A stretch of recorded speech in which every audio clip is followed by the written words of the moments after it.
5 cabinet secretaries testified on the Trump administration's 10-year, $1.5 trillion infrastructure proposal. The Secretaries of Transportation, Energy, Commerce, Agriculture, and Labor appeared before the Senate Commerce Committee. Topics included public-private partnership, investments in high-speed broadband, the permit process, foreign investment, and development of rural communities. This is 3 hours and 10 minutes.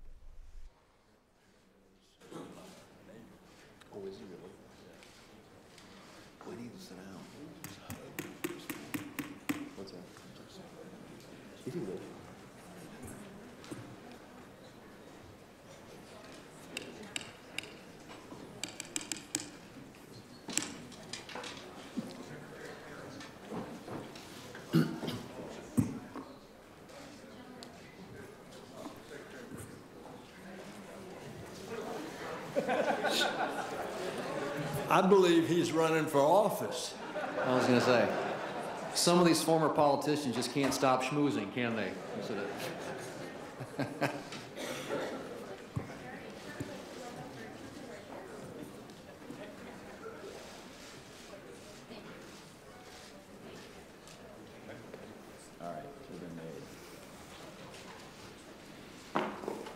All right, let's do this. Good morning.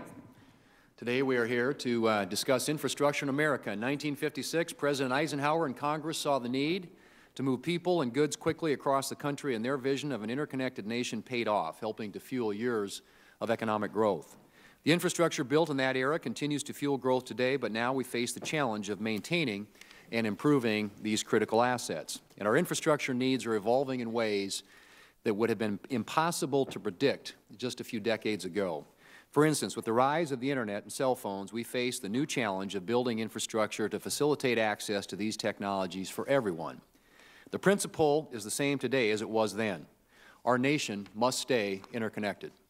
Unfortunately, we are all familiar with the statistics. The 56,000 structurally deficient bridges, the 8 billion hours that Americans are stuck in traffic each year, and the list goes on. These statistics mean fewer jobs, less time with family, and lower growth. In rural states like South Dakota, millions of Americans lack access to reliable high-speed Internet, and aging transportation links between agricultural communities and global markets hurt our farmers and ranchers. In response to these needs, President Trump released an ambitious proposal to rebuild the nation's infrastructure by generating $1.5 trillion in total investment over the next 10 years. The proposal would speed project delivery and lower construction costs by limiting the permitting process to 2 weeks and reforming workforce training programs. Their participation today of 5 cabinet secretaries at today's hearing, something that I might add is extraordinary here on Capitol Hill, underscores the administration's readiness and enthusiasm to work closely with the Commerce Committee and the rest of Congress on infrastructure. Collectively, we share the goal of developing a bipartisan plan that works for rural and urban areas alike. The committee is joined today by a very distinguished panel. We have Elaine Chao, the Secretary of Transportation, Wilbur Ross, the Secretary of Commerce, Acosta, the Secretary of Labor, Sonny Perdue, the Secretary of Agriculture, and Rick Perry, the Secretary of Energy. While the Senate Finance Committee will ultimately have to examine what we can afford and how we pay for it, we at the Commerce Committee first need to get the policy right and make sure that we're moving together with other relevant committees of jurisdiction. As we do so, I'd offer a few principles for the consideration of my colleagues. First, this is just not another highway bill. We will consider other infrastructure needs, such as rural broadband and water projects, and seek to break down barriers that are impeding the deployment of all types of infrastructure. Along these lines, the administration's proposal takes a broad approach to infrastructure and offers several policy ideas to speed deployment. Second, we should build on our successful programs and, where necessary, remove inefficiencies. The administration's proposal outlines important reforms to some existing programs, particularly on the infrastructure financing side. Third, we must ensure that any legislation is national in scope and that all areas are appropriately included. Rural communities face unique difficulties due to lower population densities and challenging geographies. I appreciate that the administration's proposal acknowledges the acute needs in rural communities that lack necessary infrastructure. Investing in these areas of America will benefit the entire country. Fortunately, improving our infrastructure is an area where bipartisan agreement should be achievable. Both sides want to invest and modernize our infrastructure. Both sides want that investment to address an array of infrastructure needs, not only roads and bridges, but also needs like broadband and waterways. Both sides want to break down barriers for innovative technologies, and both sides want to make our existing programs work better. As exemplified by Ranking Member Nelson's willingness to work with me on infrastructure legislation, both sides can come together on this, and it can happen this year. Again, I want to say thank you to this distinguished panel of witnesses for being here today. I look forward to hearing your perspectives and suggestions for collaboration between the administration and the Congress on infrastructure. I'm now going to turn to our ranking member, Senator Nelson, for his opening statement. Senator Nelson. Mr. Chairman, thank you. I think it's quite significant that I can speak to our state, and we have 2 of the 5 secretaries here from Florida, Secretary Ross, Secretary Acosta. What we know in Florida, the 3rd largest state, growing at 1,000 people a day, it's emblematic of the additional demand and crunch, not only to build new infrastructure, but to repair infrastructure. Whether it's roads, bridges, and how many bridges, thousands that we have in this country that are structurally deficient, named that by the engineers. Whether it's seaports, airports, sewer plants, water plants, expansion of broadband, all so desperately needed, particularly in a growth state, but even in non-growth states and rural states where they're desperate to have broadband so their children, their students in school can have the learning tools that others in urban areas that have access to 5G so that they have the equal opportunity to an education. But the question is, how are you going to pay for it? We went out and borrowed $1.5 trillion to pay for a huge tax cut that's added to our national debt. The President has proposed an infrastructure plan, says $200 billion, but there's no plan for how you're going to pay for it. How are you going to get members of the Senate to vote for the tax revenue in order to pay for these plans? We can all agree the infrastructure needs are absolutely overwhelming.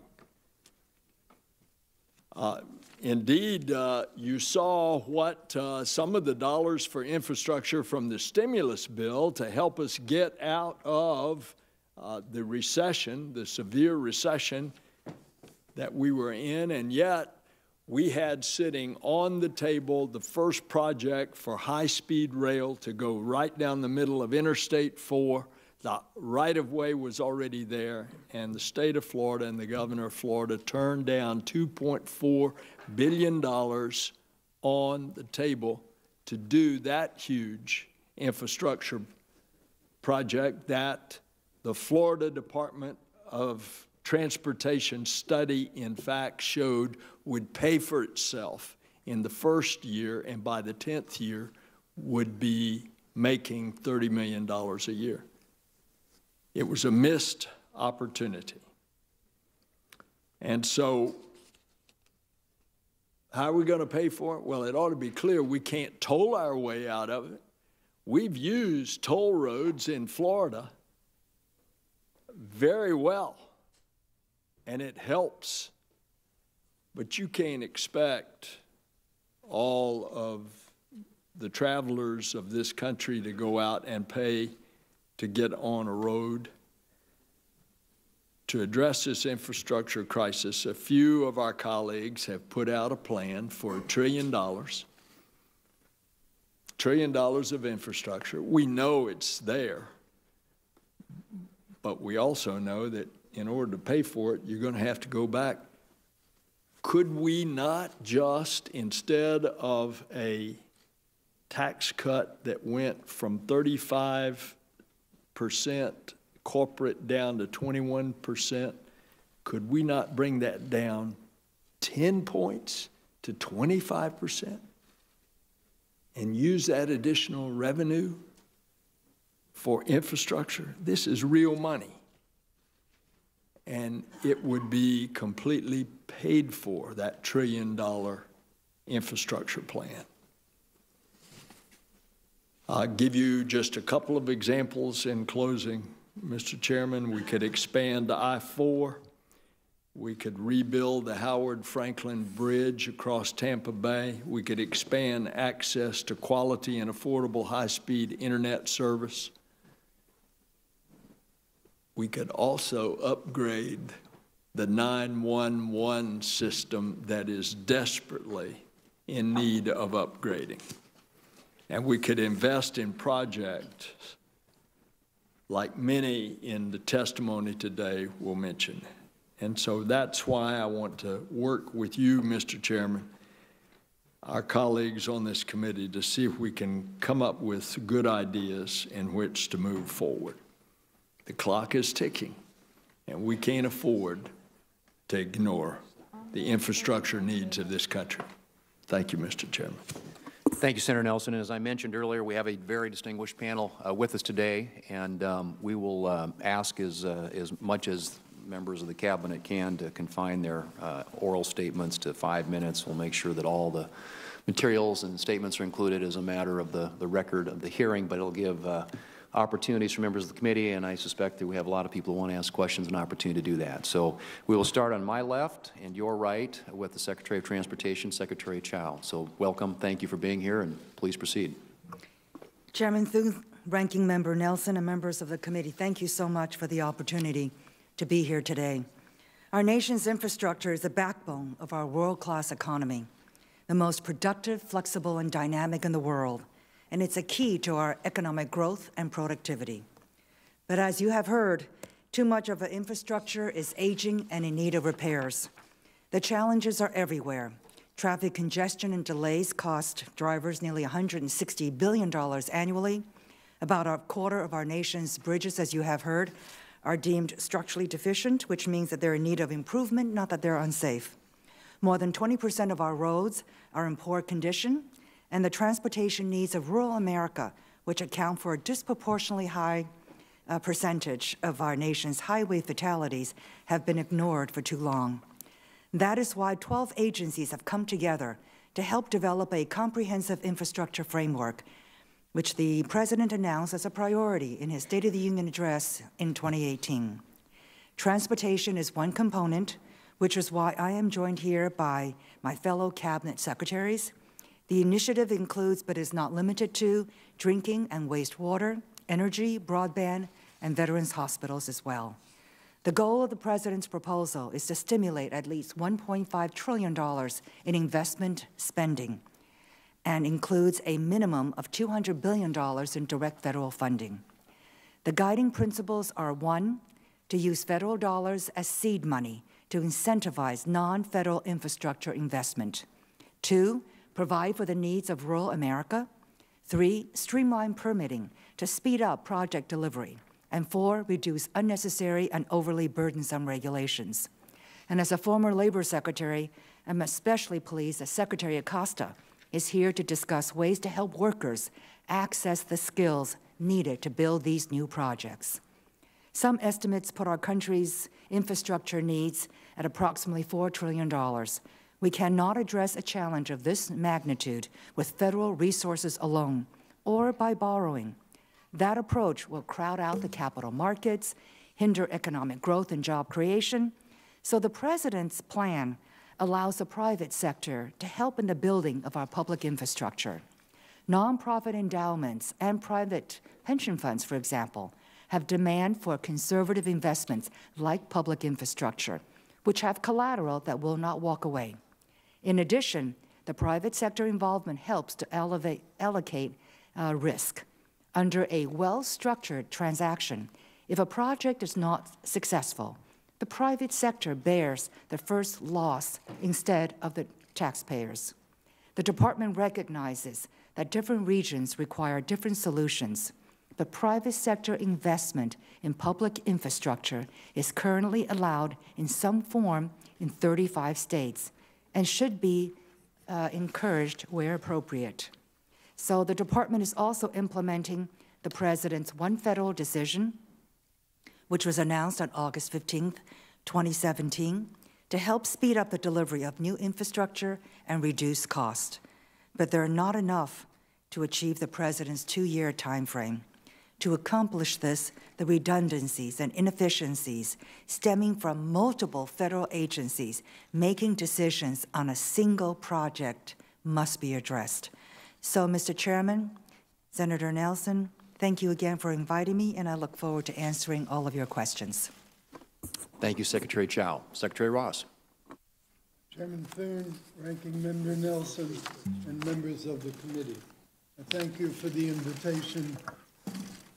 I'll repeat. Chairman Thune, Ranking Member Nelson, and members of the committee, thank you for the invitation to testify on the President's Infrastructure Initiative.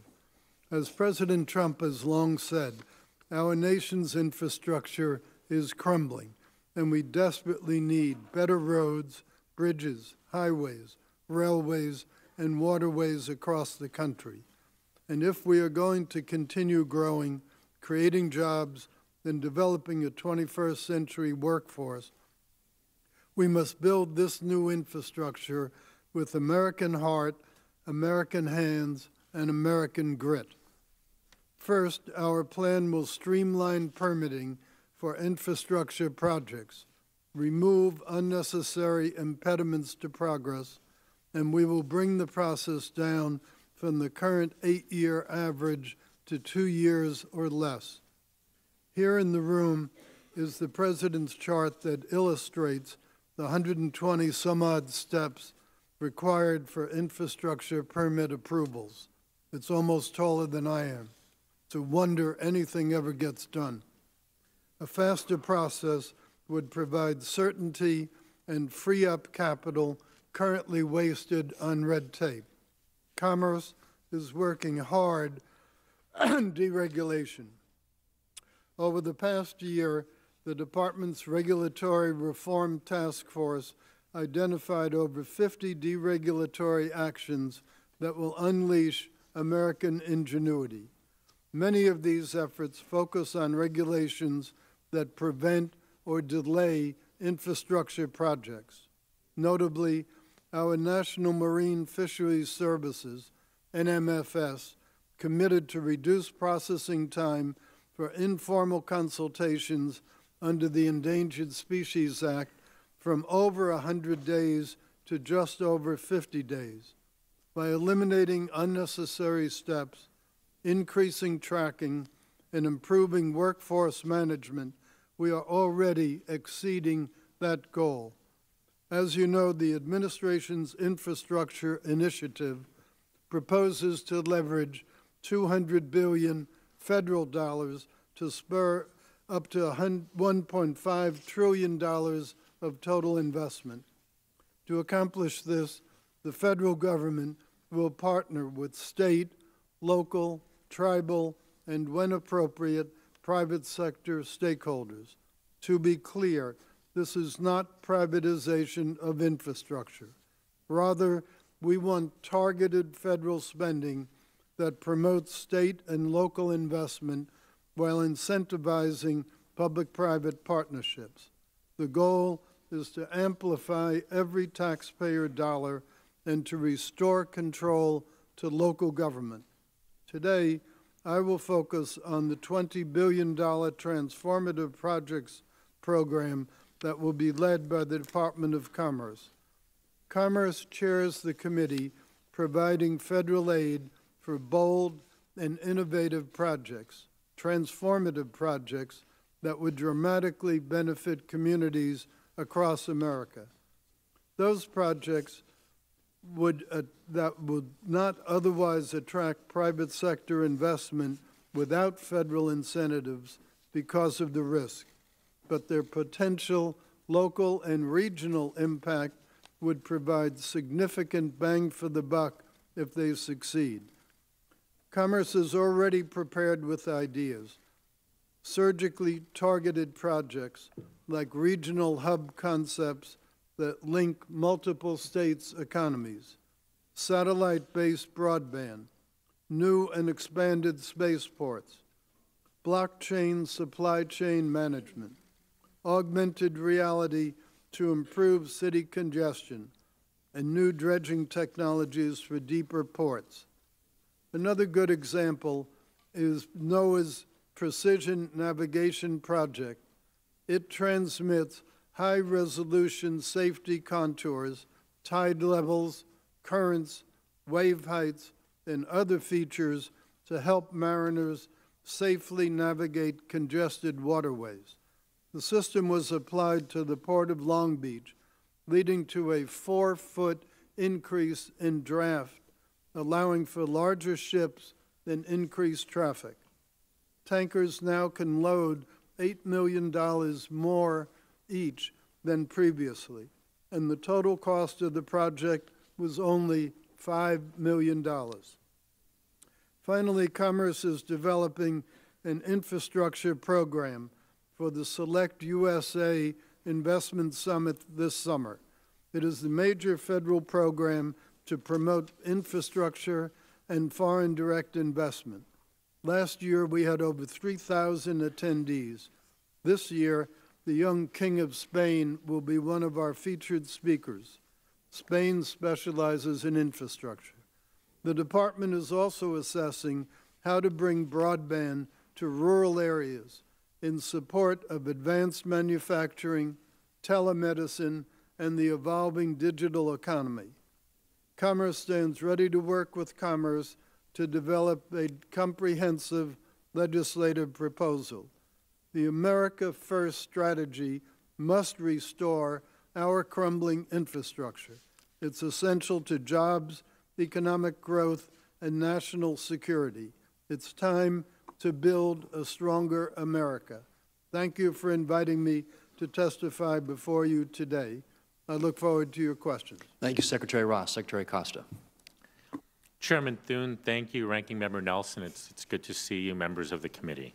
Thank you for the invitation to testify today to outline how the President's infrastructure plan will strengthen what is the greatest workforce in the world, the American workforce.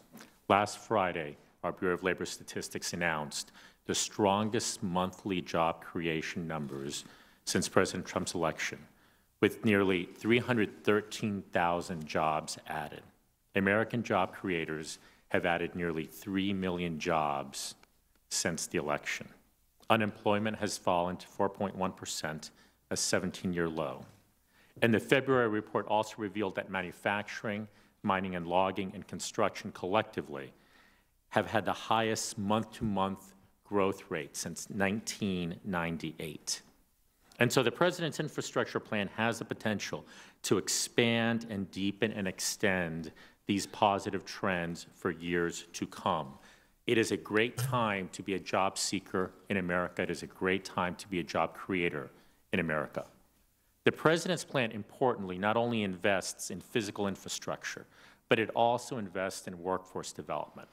As we build infrastructure, we must also ensure that we think about the American workforce that will build this infrastructure and that ultimately benefits from these efforts.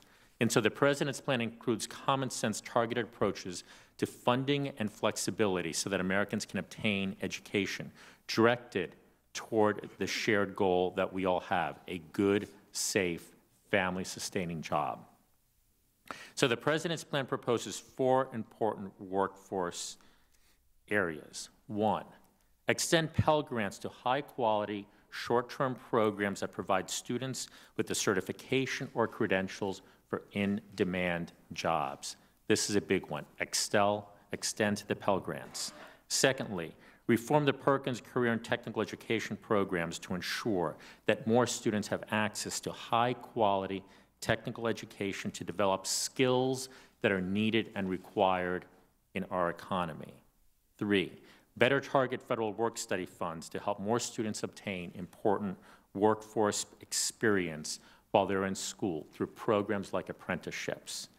And 4, reform occupational licensing requirements for qualified individuals that are working on our nation's infrastructure projects. And so let me take each of these one at a time. Currently, federal law prohibits Pell Grants recipients from using grants for courses and programs that do not meet certain time or length requirements. Short-term workforce development programs can provide immediate economic returns by helping job seekers gain the skills and educations that they need to join the workforce right now, quickly. The infrastructure plan calls for extending federal Pell Grant eligibility to these types of certificate programs that provide credentials. It's real simple.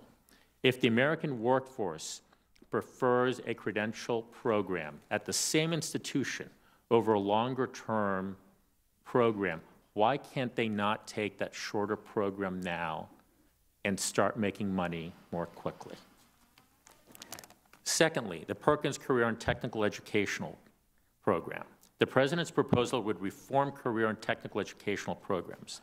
Specifically, the proposal calls for improvements that focus funding on high schools with an emphasis on earn and learn programs that provide hands-on technical experience. This strategy will help create a pipeline of skilled Americans prepared to meet the needs of our economy. Third, federal work study. There's a need to update federal work-study programs to better support students pursuing career and technical education. Those funds right now are disproportionately distributed to four-year colleges and universities that have been receiving them for decades, disadvantaging qualified community colleges and other programs that are more focused on workplace readiness and on the skills that the economy is demanding today.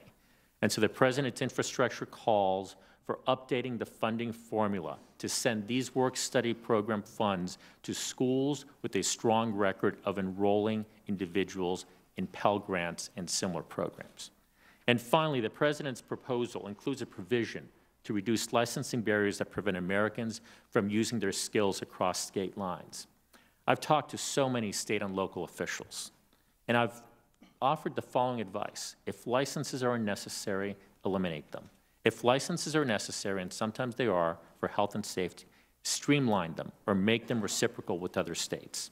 And so the President's plan calls for infrastructure projects that use federal funds to recognize out-of-state licenses, speeding project delivery, reducing costs, and providing something very important to our workforce, mobility and flexibility.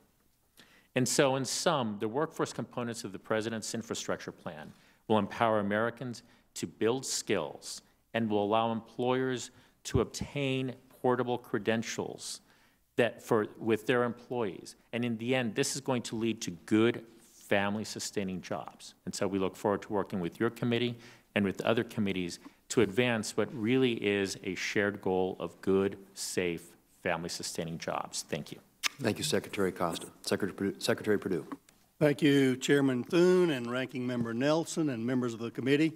It's a pleasure to visit with you this morning. My colleagues have done a great job describing various aspects of that, and you all have done a great job in demonstrating your acknowledgement of the need and the opportunities that we have before us, and I think it's the goal of this administration to work with the Congress, the Senate, and the House in determining how we get that done. There's no dispute about the need for infrastructure for America and for job creation and for others, and it's up to all of us to deliver for the American people. I represent, as you all know, in the USDA, a rural constituency, and very dependent on infrastructure. I think America's advantage in the world logistics of a surplus in our export of agriculture, frankly, has a lot to do with the infrastructure that's been in place over a number of years. Both the roads, the rail, the waterways of this country have contributed to our ability to deliver farmer-produced, rancher-produced products to the world in a very competitive fashion. And it's very important that we continue to do that as well. Surface transportation is extremely important. Roads and bridges in rural areas where trucks cannot transport across ailing bridges contribute to a lack of productivity certainly the waterways that have contributed in draining the heartland of productive America have been very vital in doing that. Our locks and dams are years old, and there's data to say if some of these locks fail, several states and thousands of producers, as well as billions of dollars of agricultural product, could be impacted as well. So the surface transportation, the inland waterways are important as well, and our colleagues have done a great job describing those needs. You all have identified and also talked about, and I think there's a lot of energy about an area that I think is probably as transformative as any we've mentioned. You mentioned the interstate highway system of 1956. We actually go back with two other examples prior to that, 1934 with the Telephone Act, 1936 with the REA Act. America can do this, and we see what the electrification of America did, what the connectivity with our telephone system did, where we could talk among ourselves and communicate. Today, the internet, high-speed internet, is that interstate highway of the 21st century. And we need a ubiquitous interstate or high-speed internet system across this country, not only for the farmsteads and the rural towns, but the fields of America. When you look at the technology that existed in Illinois for precision agriculture, real productivity, an example, a real-world example is with high-speed internet, sub-inch technology of GPS and the satellites, we can get about a 20 bushel per acre increase with almost half the inputs. You talk about real productivity increase. There are products on the shelf today that manufacturers are waiting to deploy when we have the opportunity for a broadband, ubiquitous broadband activity. And frankly, this will only spur more as we get there. So I'm very pleased with the interest and the energy regarding ubiquitous broadband across America in that way. I do believe it's particularly transformative in that area. How do we pay for it? Obviously, that's we've got a recommendation and an opening opportunity in that, but that's really where we all come together. I love the spirit of this committee in a bipartisan fashion of understanding the need. How do we do it? Let's just get it done for the American people because it's needed in order for American producers and agriculture to remain competitive. This is a very important issue. So thank you for the opportunity to visit with you today. Thank you, Secretary Perdue. Secretary Perry. Yes, sir. Senator Thune, thank you. Ranking Member Nelson, it's my privilege to get to see you, and to the other members. I'm excited to be here today. To sit before you with a distinguished group of men and women who, in most cases, left the private sector to come and serve their country. They're great partners. And we sat before you today to discuss the President's Building a Stronger America plan so that we can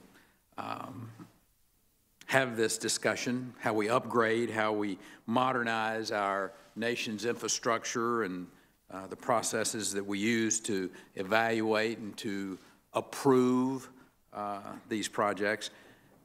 The fact that these four other cabinet members are sitting here, I think, underscores very clearly the emphasis that the President's putting on this. He understands the far-reaching impact that infrastructure has across the federal government.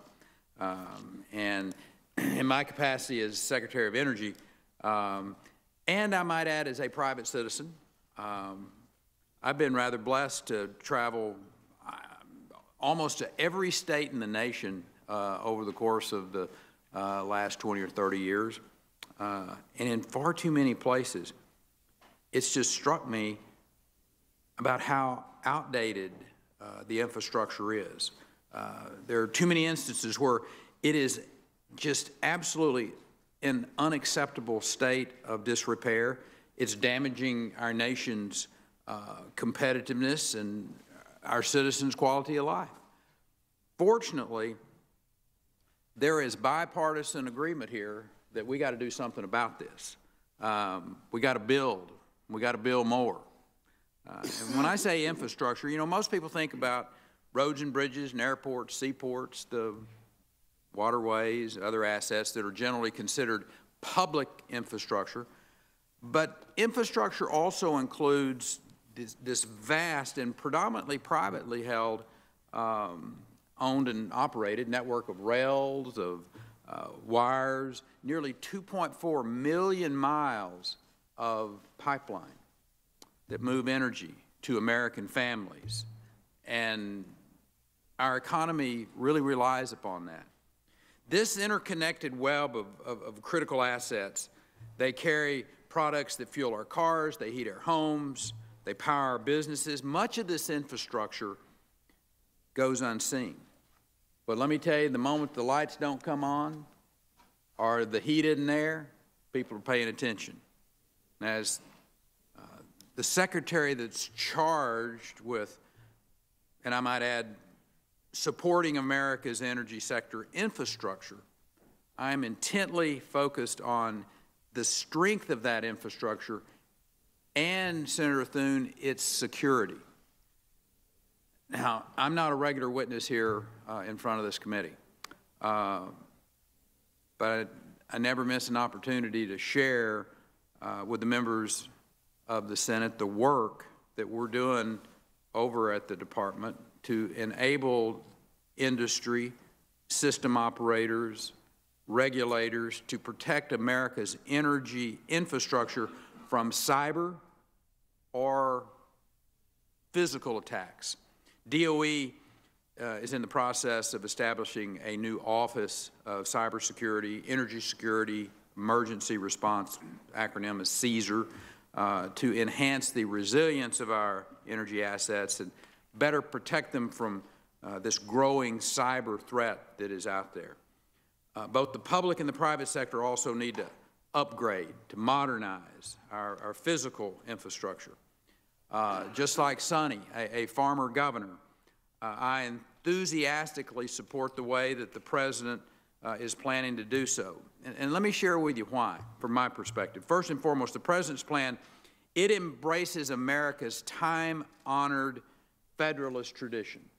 All too often, you all may have heard me say this before I even took this current job, Washington, when they see a problem, it imposes these top-down mandates to what are uniquely local challenges. The President's plan takes a partnership approach that recognizes the local need while also building with our national interest in mind. It's based on the common sense notion that government that's closest to the people is best suited to understand and to meet their needs. The President's plan gives the nation's governors the power and the flexibility to prioritize infrastructure projects that will benefit their respective states. Equally important, the President is committed to reforming the federal process, or I should say the federal permitting process, to reduce the burdensome red tape that has delayed or prevented some construction projects from breaking ground. This is a pretty good example of it right here, the current permitting process. It's fractured, it's redundant, it requires projects to navigate a huge maze of federal regulations, and he wants to see that process not only streamlined but substantially cut back. So I think it's also important that we take into account the President's tax reform law. Permitting reform is going to give businesses the confidence, the certainty, freedom that they need to take transformative projects from conception to completion. And let me just quickly, and finishing up here, give you an energy-related perspective on what this will mean. America is in the midst of this absolutely stunning energy transformation, and thanks to the President's policies, we're beginning to share our energy resources around the world. Sharing more of our energy abundance has tremendous implications here and abroad. Geopolitically, it frees our allies from reliance on unstable and unfriendly sources, and it reduces our trade deficit. Domestically, the jobs that created, those of you that have those jobs in your districts, you know the power that our energy industry is having out there. But beyond energy, streamlining, permitting, and modernizing our infrastructure will combine to revive our nation at a time when it's sorely needed. So, Mr. Chairman, My colleagues and I urge you to support this bold plan, and we look forward to working with this committee and Congress on its enactment. Thank you. Thank you, Secretary Perry. And I'll jump right into the questions. As I've noted at the outset, the fact that all of you are here today sends a powerful message about the administration's commitment to the nation's infrastructure. Is it also fair to interpret your presence as a sign of the administration's willingness to work with Congress on a bipartisan basis to tackle the issue? I'll take that one first. Absolutely. Okay. Secretary Ross. For sure. Okay. Absolutely. Great. Thank you. I don't think we get it done any other way. Right. Thank you. Good. Secretary Chao, one of the top-line goals outlined in the infrastructure proposal would be to reduce red tape and to complete projects faster. As I understand it, DOT is close to finishing implementation of the permitting provisions provided in the last highway reauthorization. Is that correct? Yes, we've done basically all 31. There are 2 outstanding, which we hope to get out by June. Okay. But if we did something new that called for more streamlining, you all would be prepared to take that initiative on? Yes, because the recent reforms in the FAST Act and MAP 21 are helpful, but they don't address multi-agency, multi-department reforms. And we really need to address these cross-cutting issues. So we are finishing up the FAST Act and the MAP 21. And then the President's one federal decision announced August 15th of last year would address these multi-agency, multi-cabinet permitting requirements. Okay. And so as a follow-up on that, and I'll direct this not only to you but also to Secretary Perry, the chart that you all provided obviously showed how complicated that process is, but could you elaborate on the remaining complexity of the federal permitting process and how the administration's proposal would continue to improve project delivery? You mentioned, Secretary Chao, the multi-agency, cross-agency coordination. Any other thoughts about that to either you or to Secretary Perry? Maybe I'll take one first. We all want to protect the environment. We're not going to compromise on the environmental protection aspect. But what we are saying is that there are commonsensical ways in which the permitting process can be rationalized. It can be streamlined. For example, much of the permitting are duplicative. A lot of the permitting process is duplicative. They are redundant. They often require surveys to be done sequentially instead of concurrently. And they very often disallow sister agencies, for example, in the Department of Transportation, to share information.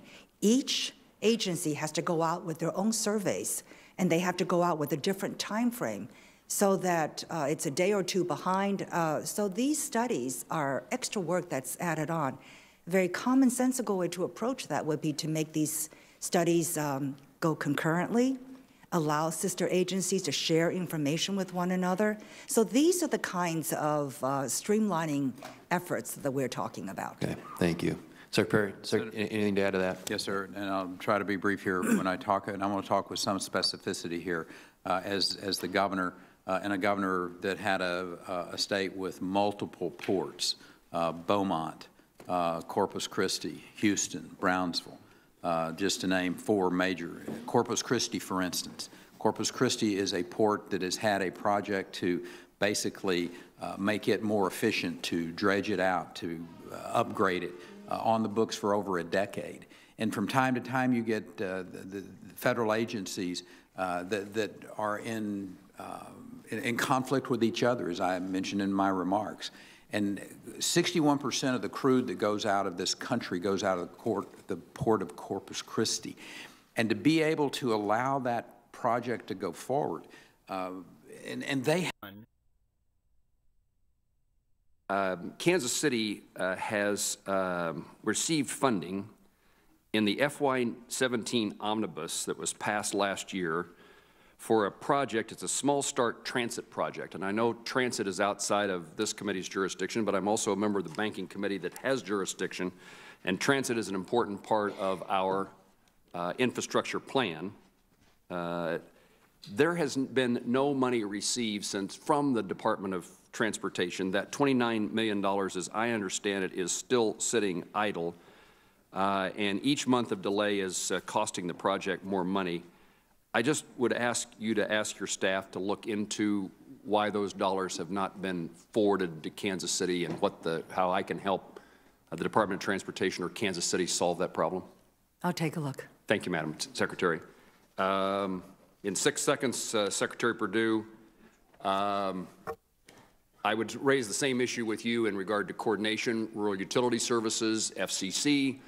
I've seen circumstances in which, in my view, we have used RUS dollars to overbuild in communities that already had, and you said something similar to this in your response to Chairman Thune's question, and I would join, I guess, in your comments what I heard about the importance of sorting out where these dollars should be spent that actually get to the rural places that have little or no service, as compared to using RUS to allow a carrier into a community that already has service and then using that subsidized resources to pay for additional services in rural America. I won't allow you the opportunity to respond to that, but I wanted to raise that topic. Your RUS folks are working closely with us on a particular issue, and I express my gratitude. I've run out of time to explain that in detail, but I'll follow up. Thank you. Thank you, Senator Moran. Senator Peters is up next. Thank you, Mr. Chairman, and thank you to all of our witnesses today for your testimony on this important topic.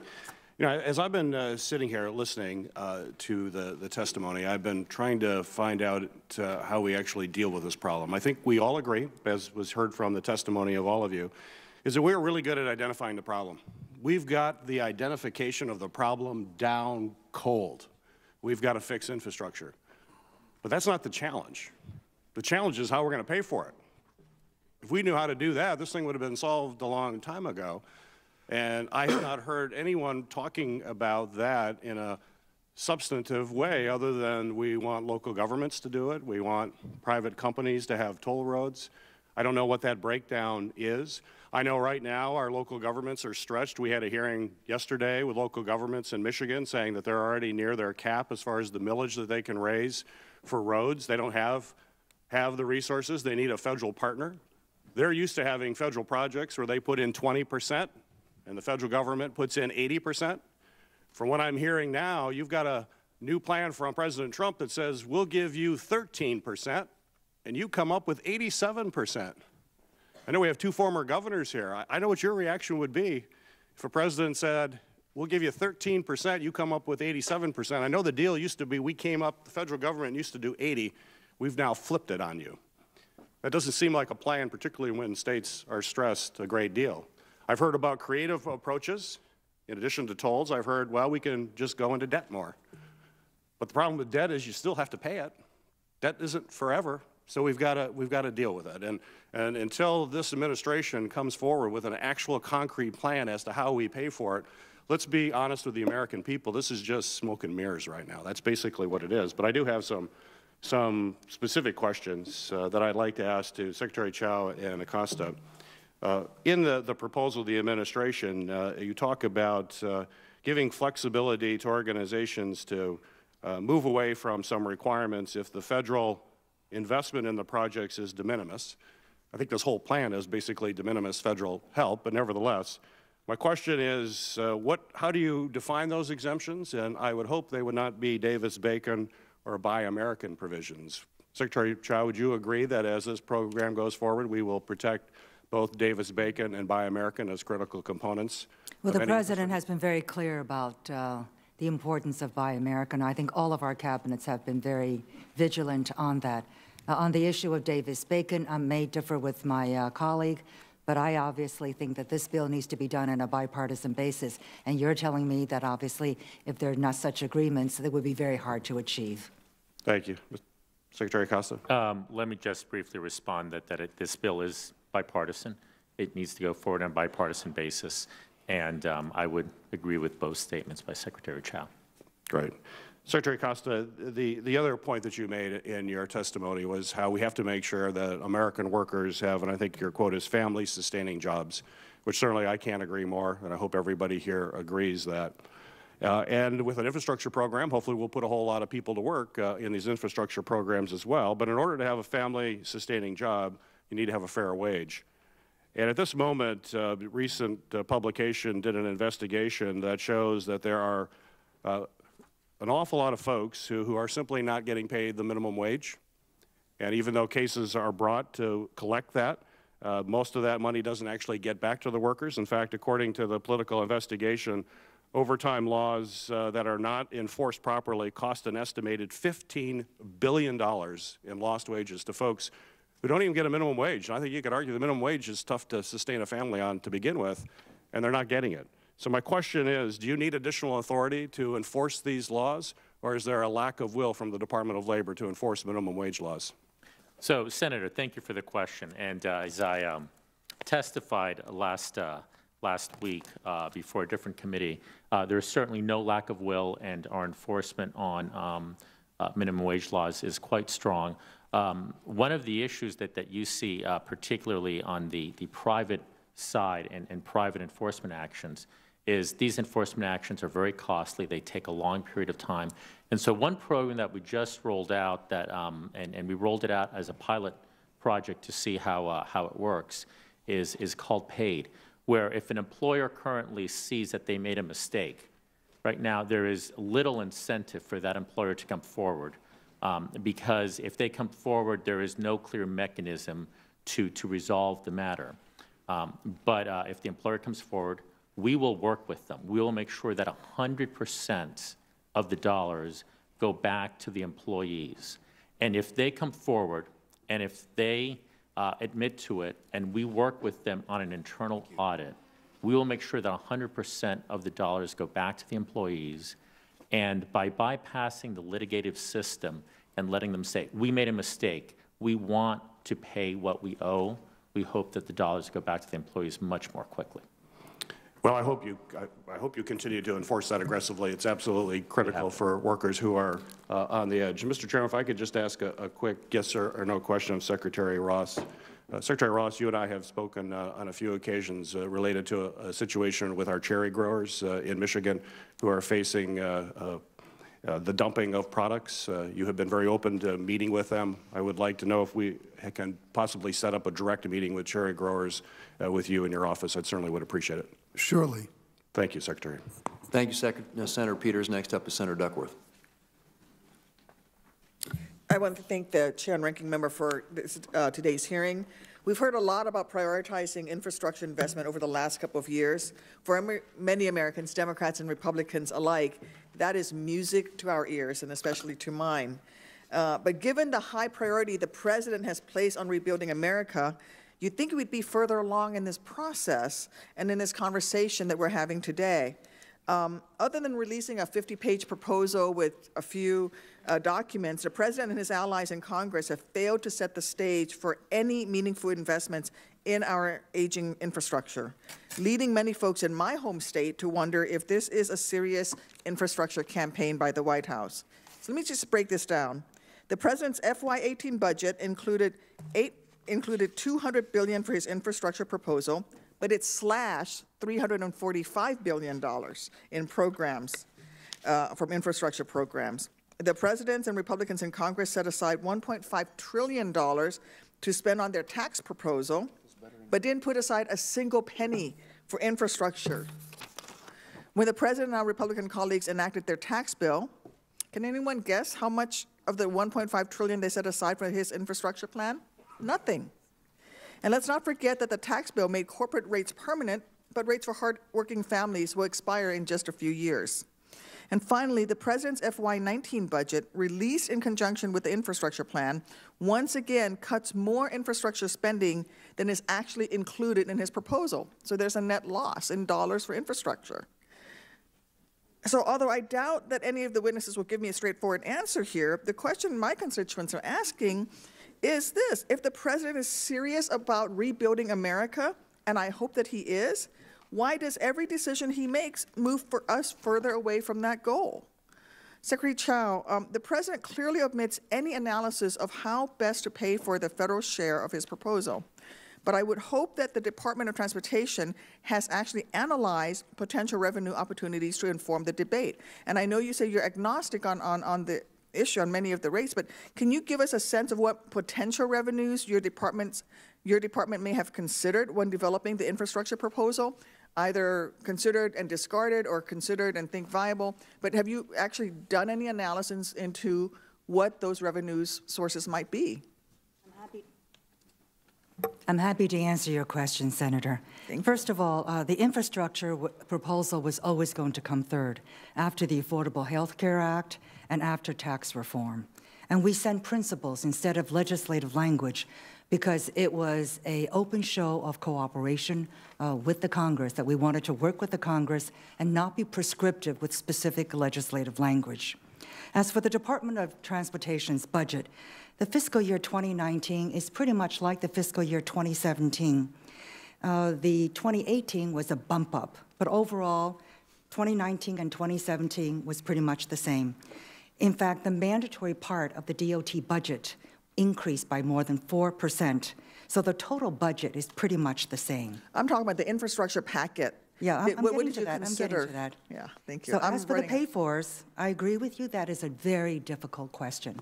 So as of now, the good news is everything is on the table, and we look forward to working with the Congress on these difficult issues. Okay, I don't think that's quite an answer of what I'm asking, which is what have you considered? Secretary Ross, what revenue options has the Department of Commerce considered to cover the $200 billion federal price tag? Well, there are quite a few alternatives. One is recycling of assets already owned by local and state governments, but not really in use. The example of Australia is very interesting in that regard.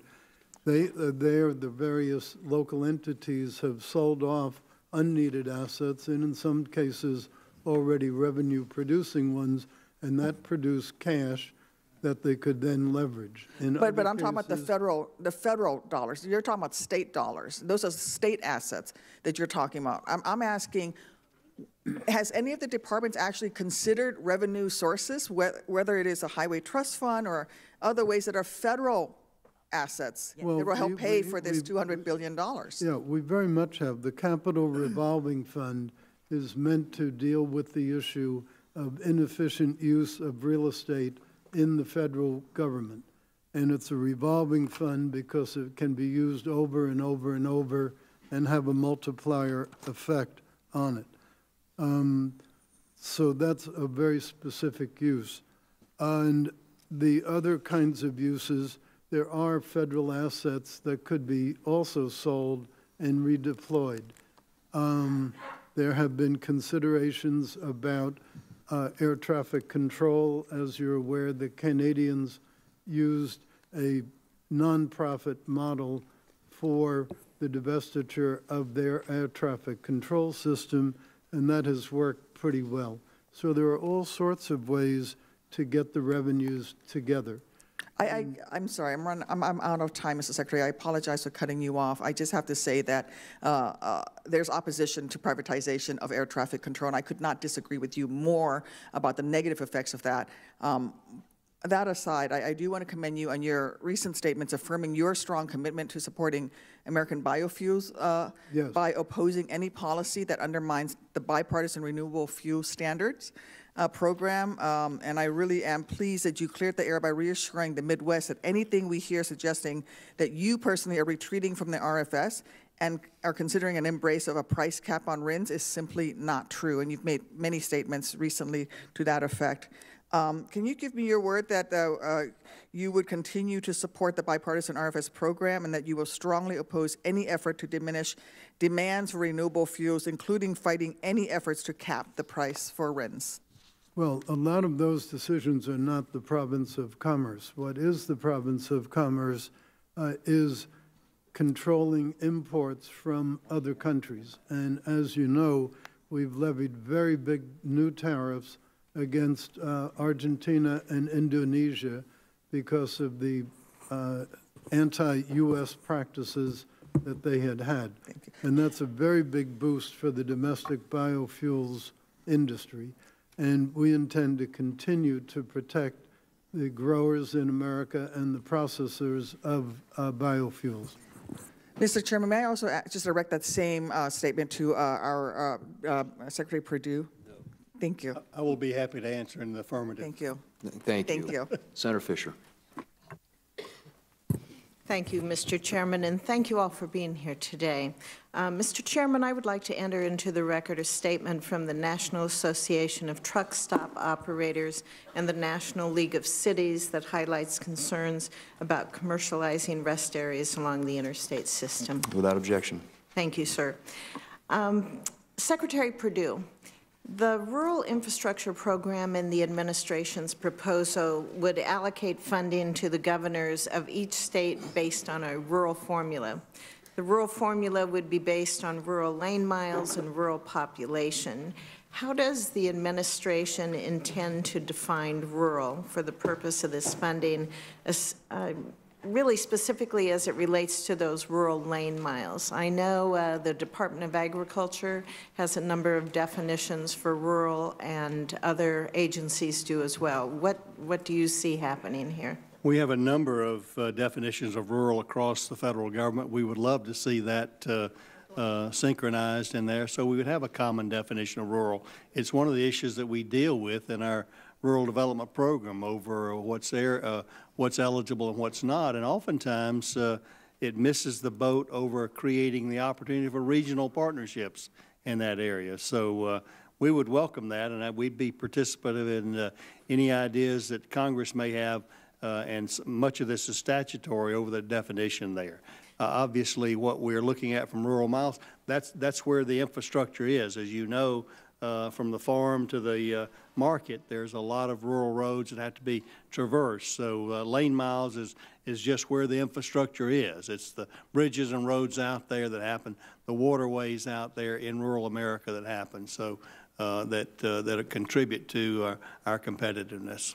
Do you have any suggestions right now, any options that you're presenting to the administration on what that definition of rural would be? And you also made a great point in being able to work regionally on many infrastructure projects. Do you have anything you can share with us? Yes, our suggestion would be exclusionary. Anything less than a certain number. We're looking at 75,000 people in that regard, and obviously, when we talk about rural and we think fields and farms, there are many small communities out here, and some of them have grown and suburbanized, and in a region, they get more than that. So we would love to have a consistent definition that we could apply for our rural development program, and we think probably 50 to 75,000 is a good cutoff. That would be great. Thank you. Secretary Ross, if the Rural Infrastructure Program utilizes a definition of rural based on lane miles and population, have you considered what impact that definition would have on rural broadband deployment? Well, the 9/11 program, which is the one that comes directly under us, the FirstNet program, is meant to be ubiquitous. It's meant to serve all communities independently of size. So we have not drawn a differentiation between one size or another. We think we're solving the need for a national 911 system so that the first responders can be taking much better advantage of technology than had been the case. And a lot of that infrastructure will reduce the ultimate cost of broadband as it gets to the other communities. So we're very proud that it's a public-private partnership. We contributed to it some $6 billion of notional value of unused spectrum, and AT&T is putting up something like $40 million of their own money, $40 billion of their own money. So it's a pretty good ratio. I was, I guess, happy to see in the principles that were put forward by the administration the rural component, first of all, and to allow for innovation in there. I realize that a lot of the money is going to be going for roads and through a funding formula principle there, which I'm supportive of. But I think the innovation part, especially when you're dealing with deployment of broadband services, is extremely important to this country as a whole. But it is also extremely important to rural areas and agriculture. When you look at the Internet of Things and the connectivity that is available there, agriculture is the third highest user on the Internet of Things. And so for that technology to advance and to expand and to grow all parts of this country, we have to be able to have that deployment of broadband across every area of the United States. So thank you. Thank you, Mr. Chairman. Thank you, Senator Fisher. Senator Inhofe. Yeah, thank you, Mr. Chairman. I do want to get into the area, Secretary Chao, of this funding that they're talking about over here. But before that, I think, Rick Perry, you're one of the real experts on pipelines. I heard what you said about the Corpus, what's going on down there, and the same thing is happening down at Brownsville. I'm very familiar with that Port of Brownsville and what's going on down there. But when you look at the problems that we have in terms of pipelines, according to a 2013 report, we're going to need $890 billion in energy infrastructure investment through 2025. A lot of that would be through, of course, the pipeline restructuring and improvements. The impediment to more energy infrastructure is existing government regulations and red tape dragging out the completion of needed projects. Now, I don't think this. I know this. I served as, for a number of years as chairman of the Environment Public Works Committee. One of the real successes that we had there was doing away with a lot of the regulations and streamlining things. And I have to give credit to my fellow senator, Barbara Boxer. You know, she's a real liberal and a real conservative. We all agreed on this and agreed to make changes. Now, it's right, we need to do more. But I just want to cover this one thing on pipelines. You and I are from very good oil estates, natural gas producers and all of that. When I go home and I tell people in my state of Oklahoma that that Boston is actually importing natural gas from Russia, you know, how do you explain that? Well, I explain it. We don't have the pipeline structure to have that. You want to tell us a little bit about, you know, what we can address with that briefly and you know, good answer to the question that they asked me. I'll be as brief as I can. You covered a lot of watershed there. I want to address, if I could, Senator Duckworth had asked a question, I think Senator Peters as well, and others about, you know, how do you pay for this? And I, as a governor, and I think Sonny can back this up as well, one of the most important things that you will do as a governor, and I will suggest as a senator who oversees agencies, is in the thoughtful addressing of permitting. And permitting and regulations, I will suggest to you, affect the bottom line even more than taxes do. The idea that somehow or another, you know, this is all about, you know, how are we going to pay for this? What taxes are we going to raise? I mean, that's a good and a thoughtful conversation to have. But what can we do right now before we ever address this issue of how you're going to pay for something is what are all of the costs that get associated? And slowing down the process, we know that if it took 10 years to get all the permitting done to build a road, that road costs more 10 years later than it did if you could have started 2 years after that process was started. And so that's one of the things that I know you all are looking at, but that as people who have had real life experiences of this, governors and Sonny and I fit that bill, those are one of the areas that you can look at. The other one is in, you know, I wrote a book about state sovereignty. I'm very much a big supporter of federalism. But the question of whether or not we're going to be able to move energy to places that need it drastically. And are states going to be able to stop that movement of interstate commerce? Is it a national security issue? I think that's a discussion that we need to have at the national level with our partners in the states, so that we're able to get that energy to places like the Northeast. The idea, I'm like you, I'm stunned that there's Russian molecules sitting in a tanker in Boston Harbor when we are prolific producers of gas in the Marcellus, the Utica, that in Pennsylvania, for instance. Yeah. Well, Mr. Chairman, I respectfully request, that was an excellent answer, but it wasn't to my question, it was to Duckworth's question. So if you would wind my clock back to about 4 minutes, then I'd like to ask my question. So, but it's a good answer on pipelines, because that's true. How many people out there, even here in this well-informed audience, are aware that a major city in America is importing natural gas from, of all places, Russia? I mean, well, between the two of us, we're the #1 producer anyway of that. Let me just say two thoughts, Secretary Chao.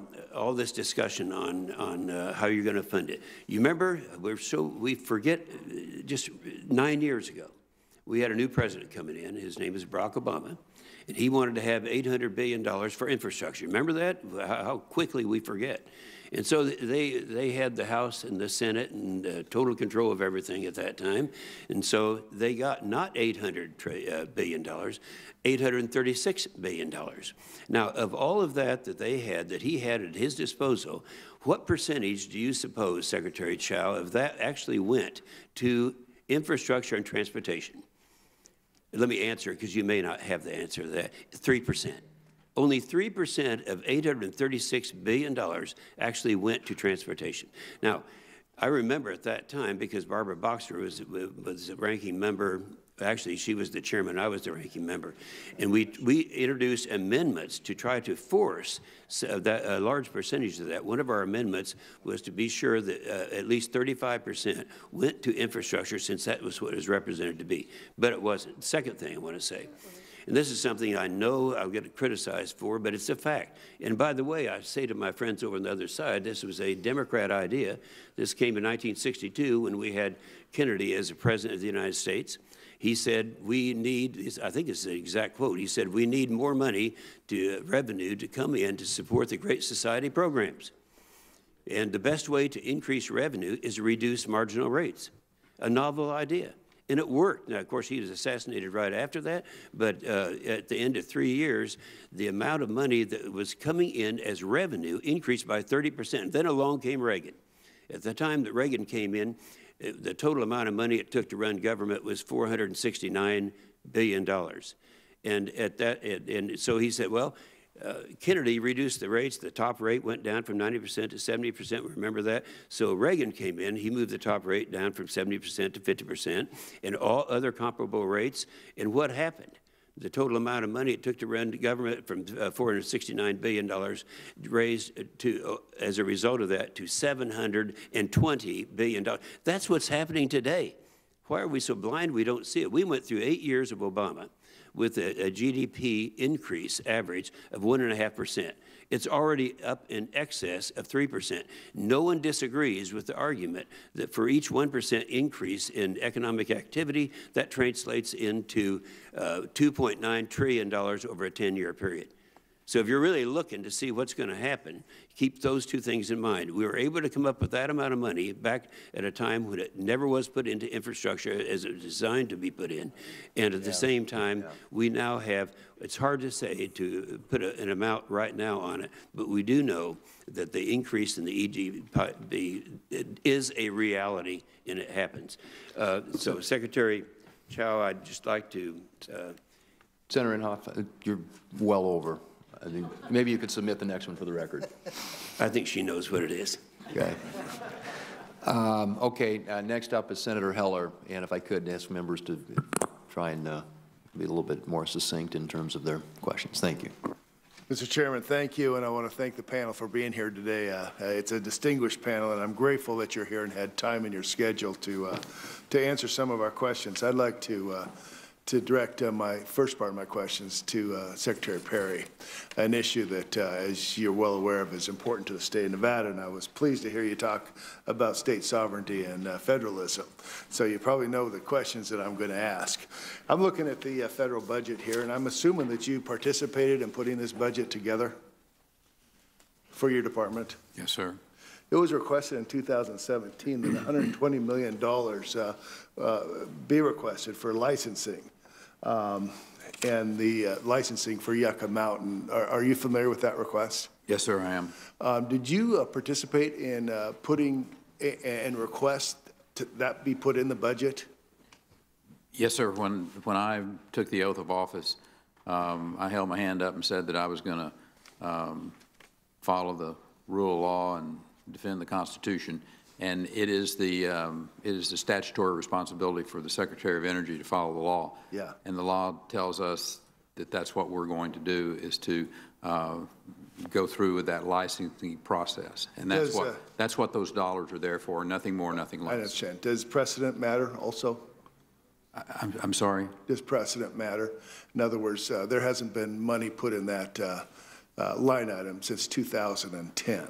So yes, sir. Since 2010, there's been no money in there. Then all of a sudden, 2017, 120 million is put in there. I would argue that the previous administration wasn't following the law. The law is pretty clear. It says you're supposed to go through this licensing process, and that's what it is, Senator. It's about following the law, and the law says that we will go forward with finding out the answer on this licensing issue. In 2017, that request was removed from the budget.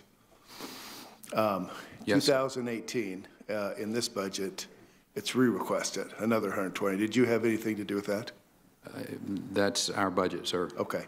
And in 2018, that language will also be removed. Would you anticipate in 2019 that you will request it again? I'll follow the law, sir, and I suspect the result will probably be about the same. Okay, okay. And thank you. Ms. Chao, thank you for being here, and thanks for your help on the Tiger grants for the state of Nevada. That was very, very helpful, and do appreciate your efforts. I want to talk about the Nuclear Waste Policy Act. And this is a transportation issue, and there's a picture behind me talking about all the routes that nuclear waste would have to cover the United States. And let me be more succinct by saying that the federal government is looking at shipping 9,495 rail casts in 2,800 trains and 2,650 trucks hauling one cast each to Yucca Mountain over the next 50 years. These shipments would use 22,000 miles of railways, 7,000 miles of highways, crossing over 44 states, and a population of about 175 million people. In your opinion, does that look safe to you? I'm very much aware of the sensitivity of Yucca Mountain. I don't have the answer. I don't know the issue that you're referring to very well. Between 10 to 12 million people live within 1/2 mile of these rails and highway routes. Under previous questioning, Federal Railroad Administrator Ron Batory, Pipeline and Hazardous Material Safety Administrator Howard Elliott confirmed that a transportation accident with an ensuing radiological release was possible. Do you agree with them? As I mentioned, I'm not familiar with the issue that you're talking about, but I will certainly talk to them about it. Would you anticipate that there's a real risk at these routes, looking at this chart of the amount of transportation, amount of nuclear waste that we travel all across this country? I'm very embarrassed to say my contact lenses aren't working today, so I cannot see that very well. But obviously, this is an issue of great concern to you, so I want to be responsive. All right. Again, I want to reiterate my appreciation of the Energy Secretary's feel of sovereignty and federalism, and I'm right there with you. Yes, sir. I think my time's run out. Mr. Chairman, thank you very much for the opportunity to question. Thank you, Senator Heller. Senator Hassan. Thank you very much, Mr. Chair, and to you and the ranking member, thank you for holding this important hearing, and thank you to the secretaries for being here today.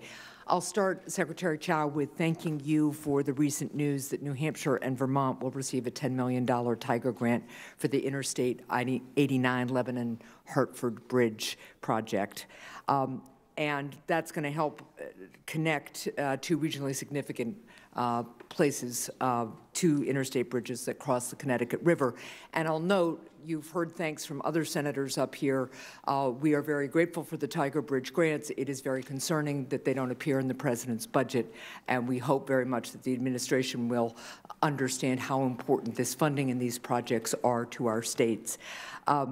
To Secretary Ross, I will just add to the chorus, a bunch of senators sat in a subcommittee hearing yesterday saying that they personally know that the mapping information about connectivity in our states is inaccurate. It appears that the FCC has just accepted two of our largest cellular carriers' advertisements about where there is coverage. And we can tell you that there is not coverage in many places in our states that the FCC says there is. So I hope you will bring your personal attention to that in the role that your agency plays.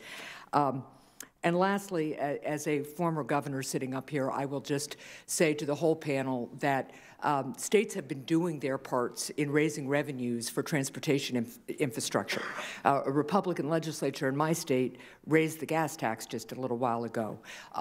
Generally speaking, the federal government helps and makes direct investments in things that have a national benefit for everybody, like national security and national economic growth. So count me into Senator Peters' comments about our concerns that this plan, while it sounds good in identifying the problem, isn't backed up with the kind of federal investment that would make it a reality, especially for small states like mine. That all being said, I wanted to start my questions to you, Secretary Chao, with actually an issue about our airline infrastructure. I wrote to you last month, along with several of my colleagues, outlining our concerns about requests you have received from the airline industry to roll back critical consumer protections. If the airline industry were to achieve its stated goals, some of the things we could see as consumers include an elimination of the 24-hour grace period a consumer currently receives when purchasing an air ticket, an elimination of rules requiring airlines to disclose information about how consumers can file complaints with the Department of Transportation, a potential weakening of requirements that airlines provide prompt wheelchair service for passengers who experience disabilities, an elimination of rules requiring airlines to display the full price of a ticket to consumers when they shop. That's just a few of the things that they're trying to roll back. So I look forward to your full response to the letter, Secretary Chao, but in the meantime, can you commit to working with Congress before any consumer protections are rolled back in the airline industry? Yes, but let me just say that I'm not here to defend the airline industry, but this whole string of things that you've mentioned, some of it involves website notice, and we think that a lot of it is on the website already, but clearly some of these others, I disagree. I agree with you and disagree with others, so I look forward to you asked me to take a look, I will do so. I would appreciate that very much. And Secretary Acosta, I just wanted to mention there are about 3 bipartisan bills among HELP committee members right now that deal with workforce training. So Gateway to Careers is one of them. The Jobs Act is another. The CTE Excellence and Equity Act is another. So I'd love your commitment to looking at those bills so we could see if there's a way forward on workforce training. Certainly, Senator, and we spoke briefly before, and I already jotted a note to myself to do that. Terrific. Thank you. Secretary Perdue, the U.S. Department of Agriculture plays a large role in improving rural America's infrastructure. Across the United States, the need for investments in our water infrastructure can't be overstated. The American Society of Civil Engineers has said of New Hampshire that much of the current water infrastructure has exceeded its design life or is operating at its capacity and will need upgrades or replacement. The repair and replacement costs are quickly rising to millions of dollars, and we can no longer afford to defer investment in our nation's critical infrastructure systems. So how is your department aiding small towns like the ones I represent in New Hampshire to repair their aging water infrastructure? As a former governor and now senator, I think you understand the impact that rural development can have in these communities, working with smaller communities, particularly over water treatment, water availability, and water plans. And we look forward to continuing to do that as we go forward. Obviously, funding is critical in those areas, and we want to be even more effective in that area. Thank you very much. And Mr. Chair, I'm sorry I've gone over. Thank you. Thank you, Senator Hassan. Next up is Senator Udall. Thank you, Mr. Chairman and Ranking Member Nelson. Really important hearing and very glad that it's happening. I think we've had a very good discussion today. And I'd like to start my questions on infrastructure, and in particular, infrastructure along the U.S.-Mexico border. I've mentioned it here before, but the Union Pacific Intermodal Facility in Santa Teresa, New Mexico, was a $400 million investment that opened in 2014. It has spurred many millions more in infrastructure investment by other companies and state and local and federal governments on both sides of the border. So the administration's trade policy on NAFTA has huge implications for infrastructure in my state. And the rest of the border region, which is home to many, many millions of people. I know Secretary Perry's very familiar with this. NAFTA needs updating to take account of current trade conditions and to strengthen environmental and labor standards, but NAFTA has been on the books for nearly a quarter of a century. So, Secretary Ross, has the administration considered in any formal or rigorous way the impacts on border economies and infrastructure if the Trump administration unilaterally withdraws from NAFTA? We've been visited by representatives of the transportation industry, of the oil and gas industry, of just about every industry you can imagine, as well as many state and local officials. So we have been highly sensitized to the dependence that a lot of the border states have on the Mexican border and also on the Canadian border, a different group of states. Yes. So we are keenly aware of the potential impact. And has the administration made public any analysis of the legal consequences of unilateral withdrawal in light of the fact that enabling legislation from Congress is on the books and cannot be repealed by the President? Well, no decision has been made at this point to abandon NAFTA. The President has indicated that he's optimistic, and so are we, that a reasonable deal can be made on NAFTA. So is it fair to say that unilateral withdrawal has been taken off the table? No. The President has said repeatedly that he requires a good deal for the United States. And if there is a deal put on his desk, he will compare that with the alternatives. Yeah, and since you're not taking it off the table now, I just want you to know, I was within the last couple of weeks down with the Border Authority group right on the border. You could look at the fence that's up there. And there is a huge amount of concern about the impact this could have on jobs, on infrastructure. And so I would just urge you, if you're going down the road, if the President's going down the road of unilateral withdrawal, I'd also urge you to talk to Secretary Perry. I hope he maybe weighs in on this. But I'm very worried about the economic consequences for the region if we unilaterally withdraw. I know you briefed me and we're trying to work on a good deal and all of that, but I think if we get to the place where there's frustration and we go down the road of unilateral withdrawal, that would be very, very unfortunate.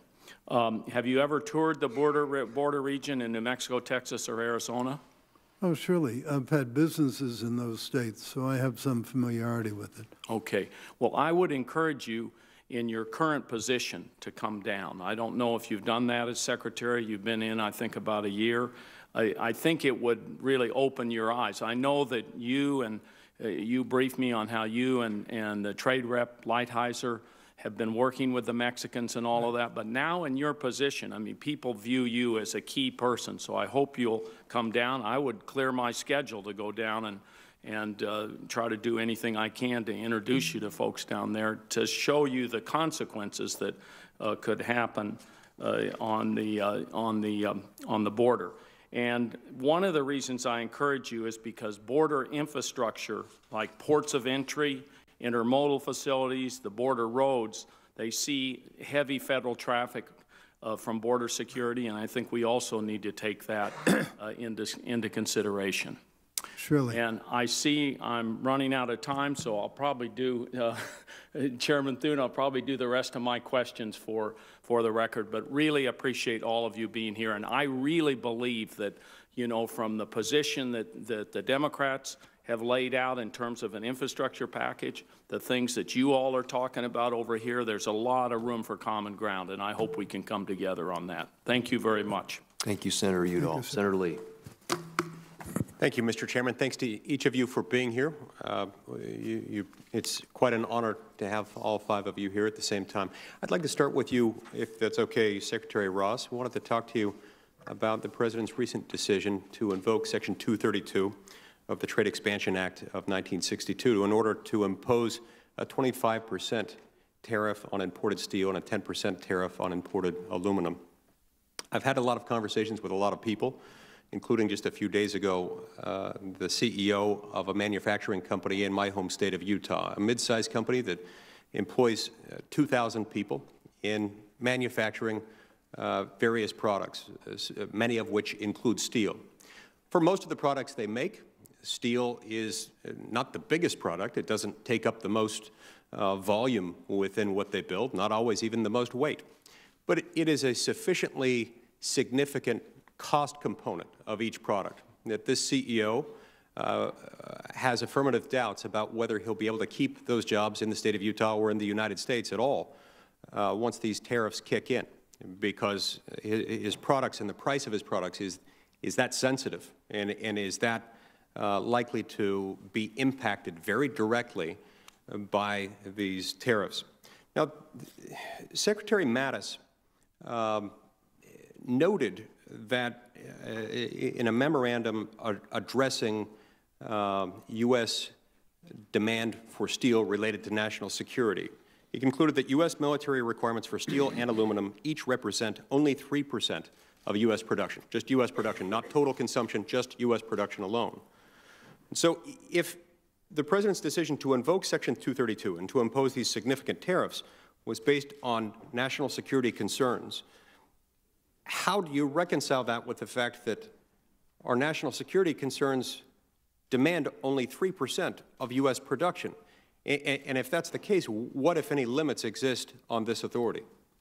Well, as you know, the letter from Secretary Mattis that you're quoting from acknowledged that he regards the health of the steel industry and the health of the aluminum industry as matters that do threaten national security. So I think a full reading of the letter would include that commentary by him.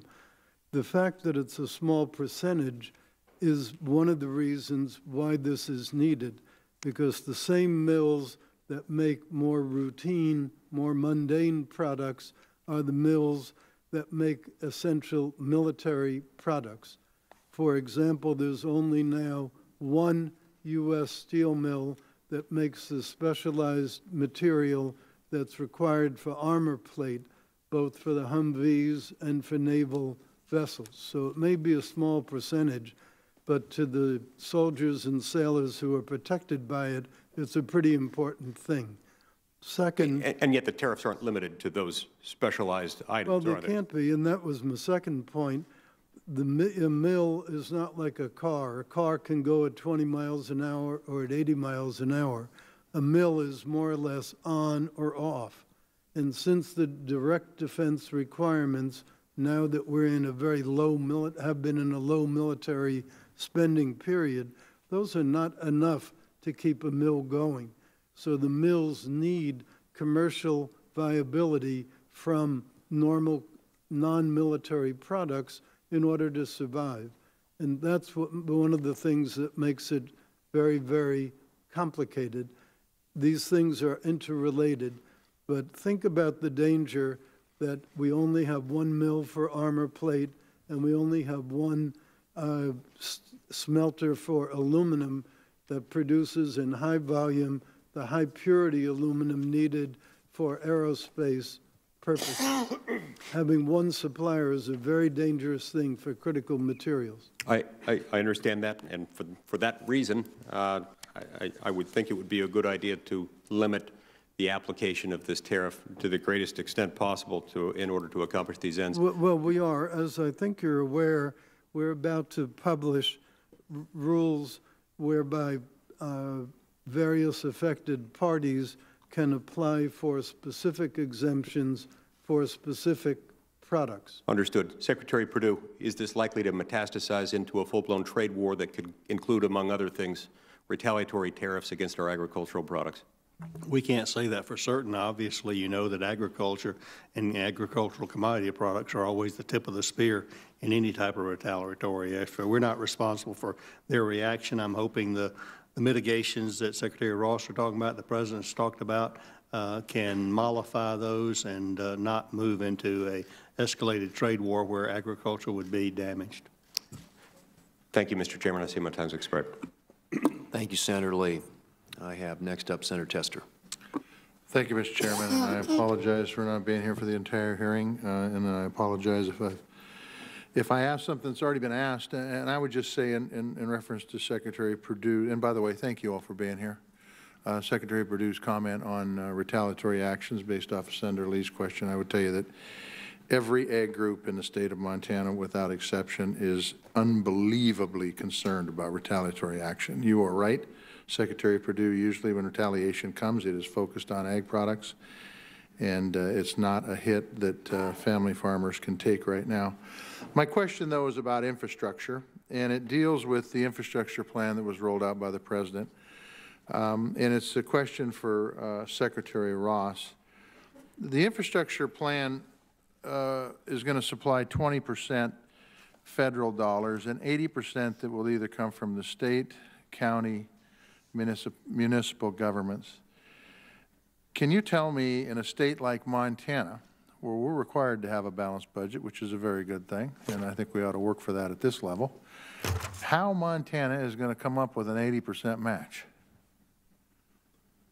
Well, the suggestion here is that there are these various different programs, each of which has different economic characteristics to it.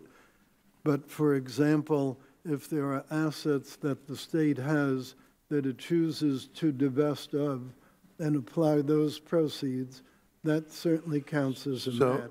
So what you're saying is if they were to sell their state lands, that would count as a match?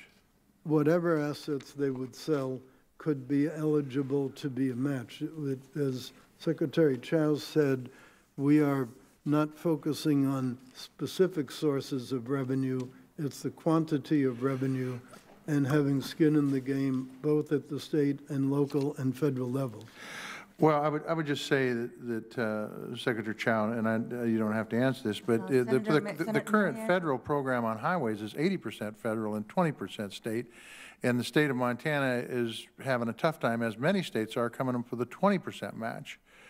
I just don't see where the logic is in expecting these states to come up with 80% match, and I can tell you that if it's to sell off their assets, short of selling their roads for toll roads, which don't work in a rural state, any rural state, Montana absolutely not, or short of selling their public lands, which, by the way, could be argued the largest industry in Montana, even larger than agriculture, some $7 billion, 74,000 jobs in our state.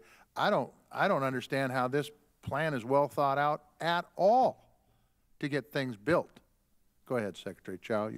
I didn't mean to cut you off. For rural America, you're right. The region is different. Yes. So in fact, the infrastructure bill sets aside 25% for rural America. It would be on a formula basis. Yep. So it will be different. So what you're saying of that, of the, is it 200 billion that's set out there, 50 billion is set aside for rural America, and you're saying that 50 billion, what's the match for that 50 billion then?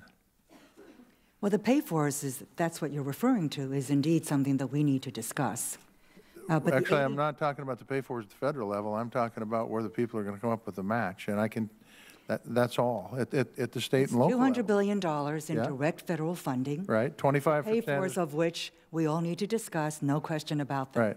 So 25% is going to be devoted to rural America. Okay, that's 80% of the 25% is formula-based, and the remainder is probably going to be targeted investments. But we understand that rural America has different needs. Well, it would be on a formula basis, and it will be different. And I've got it, and I understand. But I'm going to tell you, this infrastructure plan makes for a great press release. It does, because I've heard it's going to invest $1.5 trillion in infrastructure if the states come up with the match.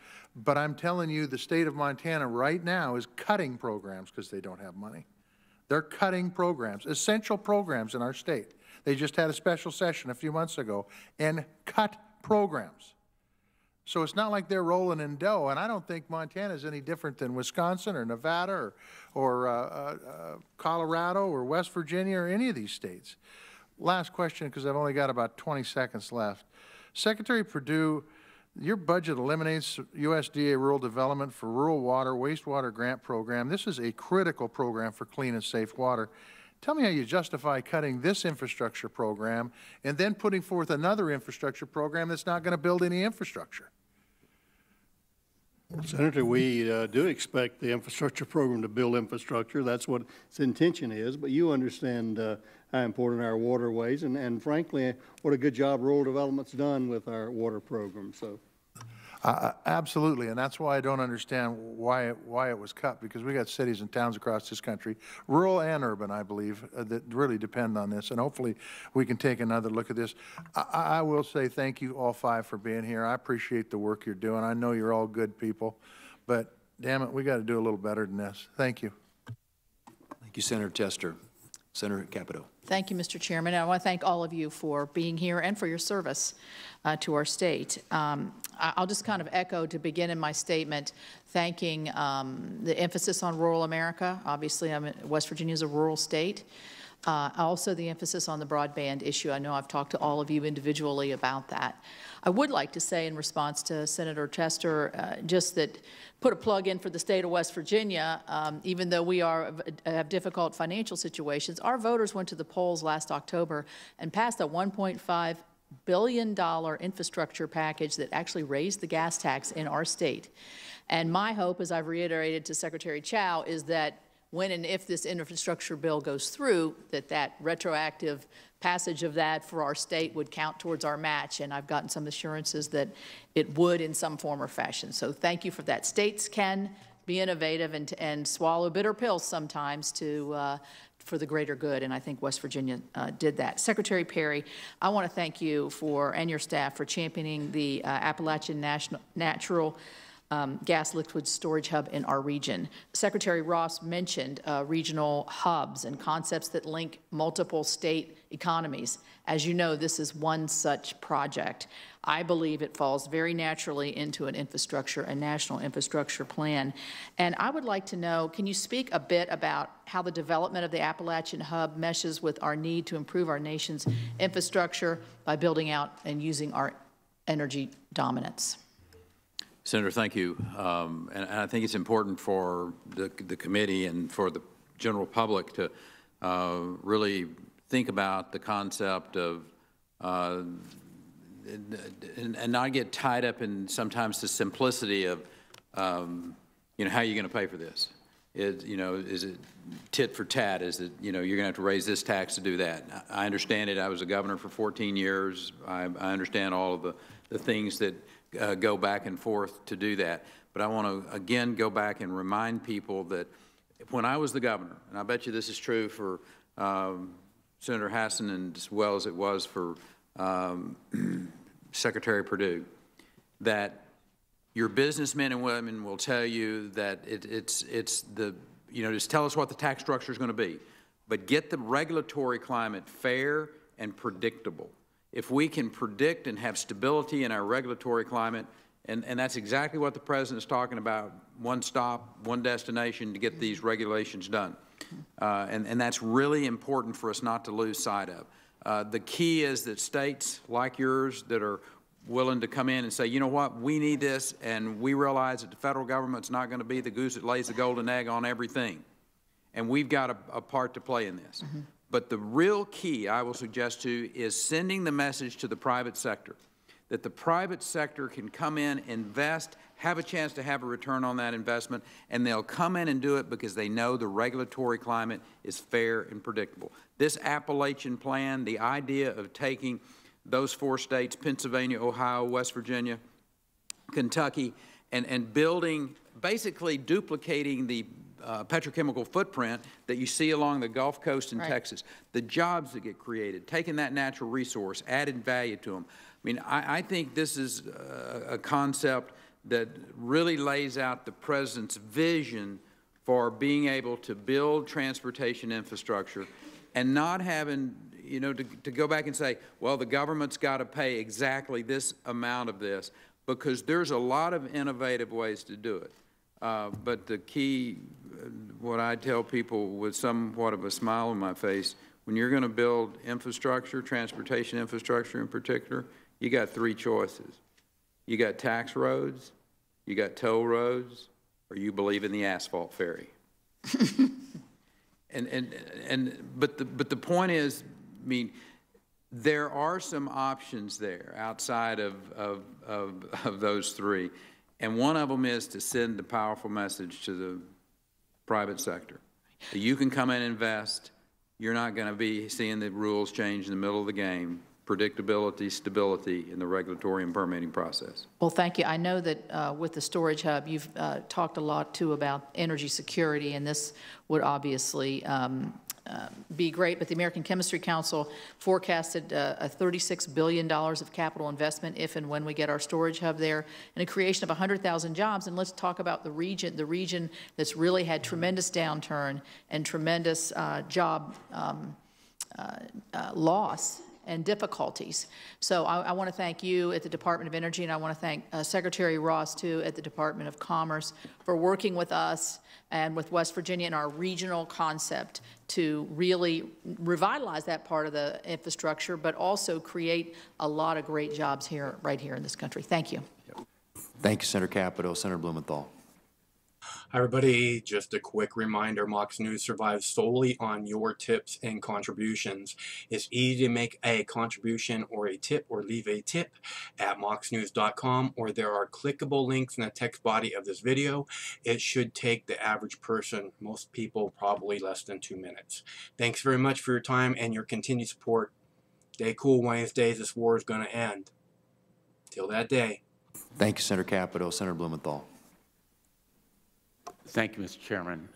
Thank you all for being here today, and thank you for your service. Secretary Chao, let me begin by asking you about the Gateway project. This project is of the utmost urgency. It's not just a regional project, it's a national project. It's essential to our transportation network and economy around the country. So I'd like you to commit that you will urge the President to support the Gateway project. It's not our intention to get into an argument. To clarify, Gateway is a nickname for 9 separate projects. These projects are unusual in their unwillingness to follow the process like other states. Well, I apologize for interrupting, but as you know, my time is limited. Will you commit to the Gateway project? A campaign is being waged in the public arena to bully the department, to pressure the federal government to fund these projects. There is a process. You think the Gateway project is a good idea? We are not arguing about whether this project should go forward. We are talking about the process. You will commit to the Gateway project? I can't commit to something I don't know. They did not come in with a realistic financing plan. There's no application. The Gateway project is essential to our economy, not just in New York and Connecticut and New Jersey, but to the entire country. And I urge you to advise the President, in fact, urge the President to back off his threat to shut down the government over the Gateway project. Let me move on to another topic on positive train control. I hope you agree with me that positive train control is essential to safety on our railroads. You have said that you would finalize an enforcement strategy as soon as an FRA administrator has been appointed. We have an FRA administrator. Can you confirm that an enforcement strategy has been finalized for positive train control? Absolutely. I sent out a letter at the end of December, early January, notifying all regulated entities that they had a responsibility to meet the deadline by December 31st, 2018. You've advised them that they have a responsibility. Yes. But can you give us And then we have brought them in with the new FRA administrator, and he and the rest of the staff, they are meeting individually with each of these companies. So that deadline will be I think enforced. they've met 47 of them so far in just 6 weeks. The end of year deadline will be enforced. Well, that's the law, and we've told them that. Thank you. Secretary Ross, I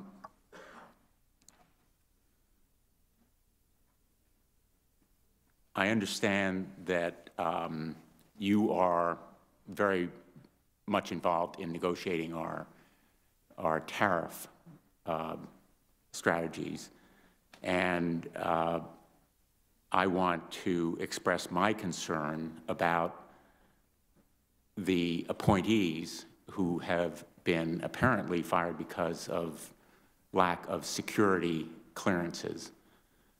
Did those employees in the Department of Commerce have interim security clearances while they worked there?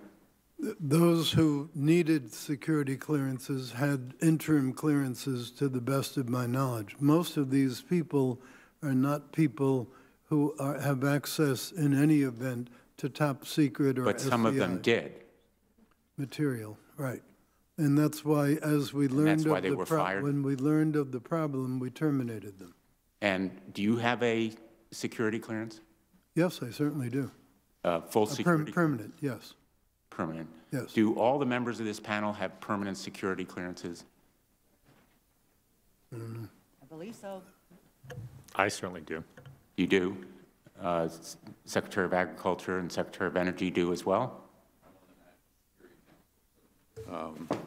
You all have. I can assure you that my And do background check any is done. employees of your departments who have access to classified information lack full permanent security clearances?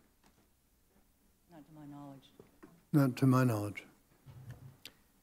Senator, when employees come on board, they fill out the FBI paperwork and undergo the process. I have inquired, and no one is behind in the process, and the FBI has not indicated any issue in the process. But some are still undergoing the process, more recent hires. But do they have access to classified information?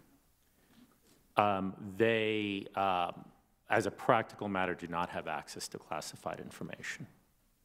I'm happy to provide details. I'm going to ask each of you to provide details. My time, unfortunately, has expired. This topic is extraordinarily important. As we all know, it's an issue that's been raised with the White House staff, the use of interim security clearances. In fact, I would say the abuse of them is a topic of extraordinary national security. I'd like to ask each of you to report to me whether any of your current employees have interim security clearances with access to classified information. Thank you. Thank you. Senator Gardner.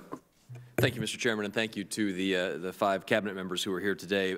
We've heard a lot of questions about how we're going to pay for the infrastructure bill, but I heard a very alarming plan this morning at the very beginning of this committee hearing to pay for the infrastructure bill, and that was with a massive 19% tax increase on the American economy.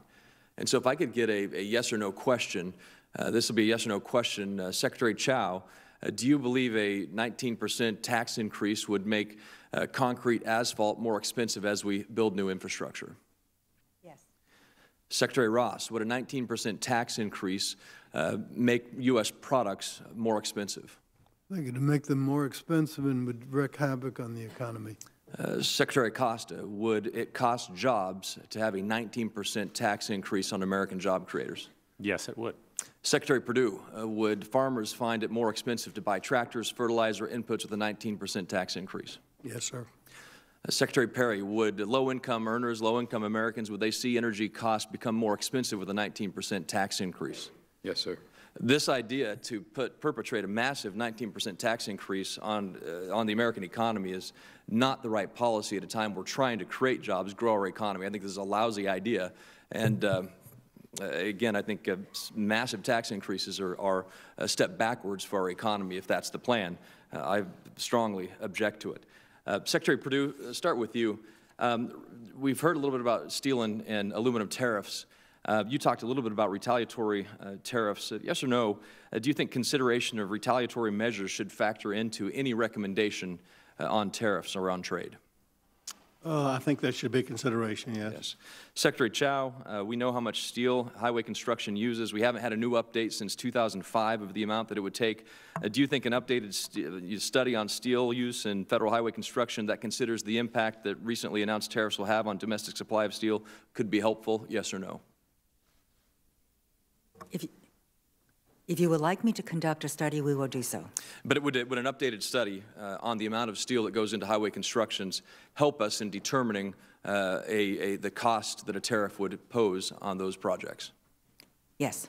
Thank you. Secretary Perry, would a steel tariff, or have you, let me rephrase that, have you had a chance to study whether the proposed new steel and aluminum tariffs would increase the cost of building pipelines in the United States, yes or no?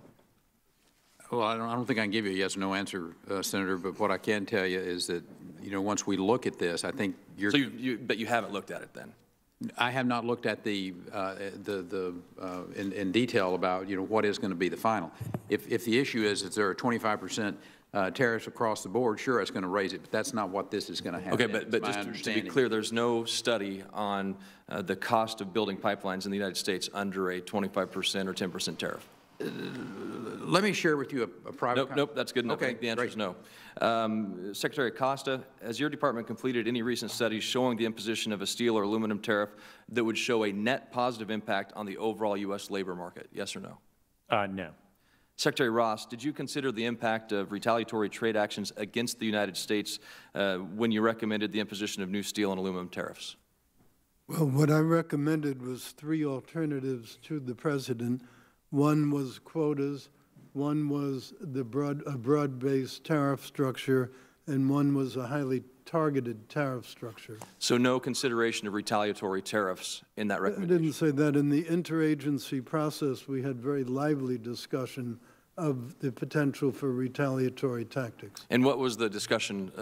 Was there a discussion of what those impacts would be? And what would they be? Well, the discussion went on for hours. The problem is trying to model what will parties do. For example, the proposal made by the European Commission affects $3.5 billion of product. So if you compare that to the economy, it's 0.2% of our GDP, and those sales are unlikely to go to zero in any event. So the problem is using retaliatory tactic in the broad brush sense doesn't really get you anywhere. We have to see, we'll be hearing soon enough as the thing evolves what kinds of retaliation people might have in mind and whether or not they have the authority to do it. Should we move forward to get... I'm sorry, Mr. Secretary, I'm on limited time here. Should we move forward with tariffs when we don't have a study on the impact on energy, when we know that the impact on agriculture will be increased odds of retaliation, when we haven't done a study on job impacts, and when we don't have an updated steel for the cost? Should we move forward with a policy that could result in retaliation when we don't have this information from the cabinet members? Well, you're making some very broad statements, Senator, and they aren't quite accurate. It's a very broad tariff. There have been very lively discussions of the impact on the economy within the interagency process and in the Oval Office to the President. Yep.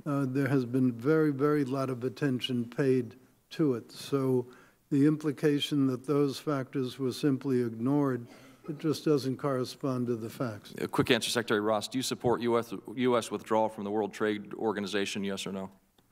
I think the World Trade Organization needs some changes in the way that it operates.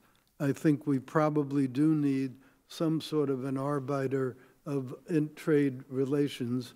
It's not 100% clear that the existing World Trade Organization rules are that useful. For example, one of the major reasons why it's important to take actions like the 301 and like the 232s is that we have already got 100 and some odd cases out there on steel-related products against 34 countries.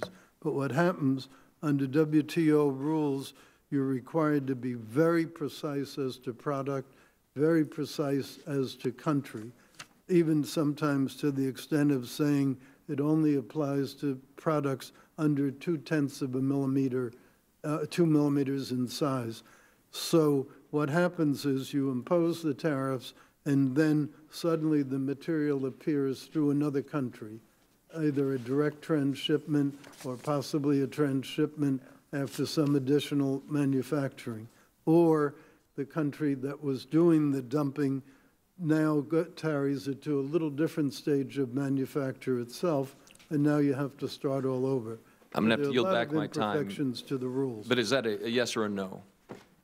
I think modifications to the WTO are very much in the interests of the United States of America.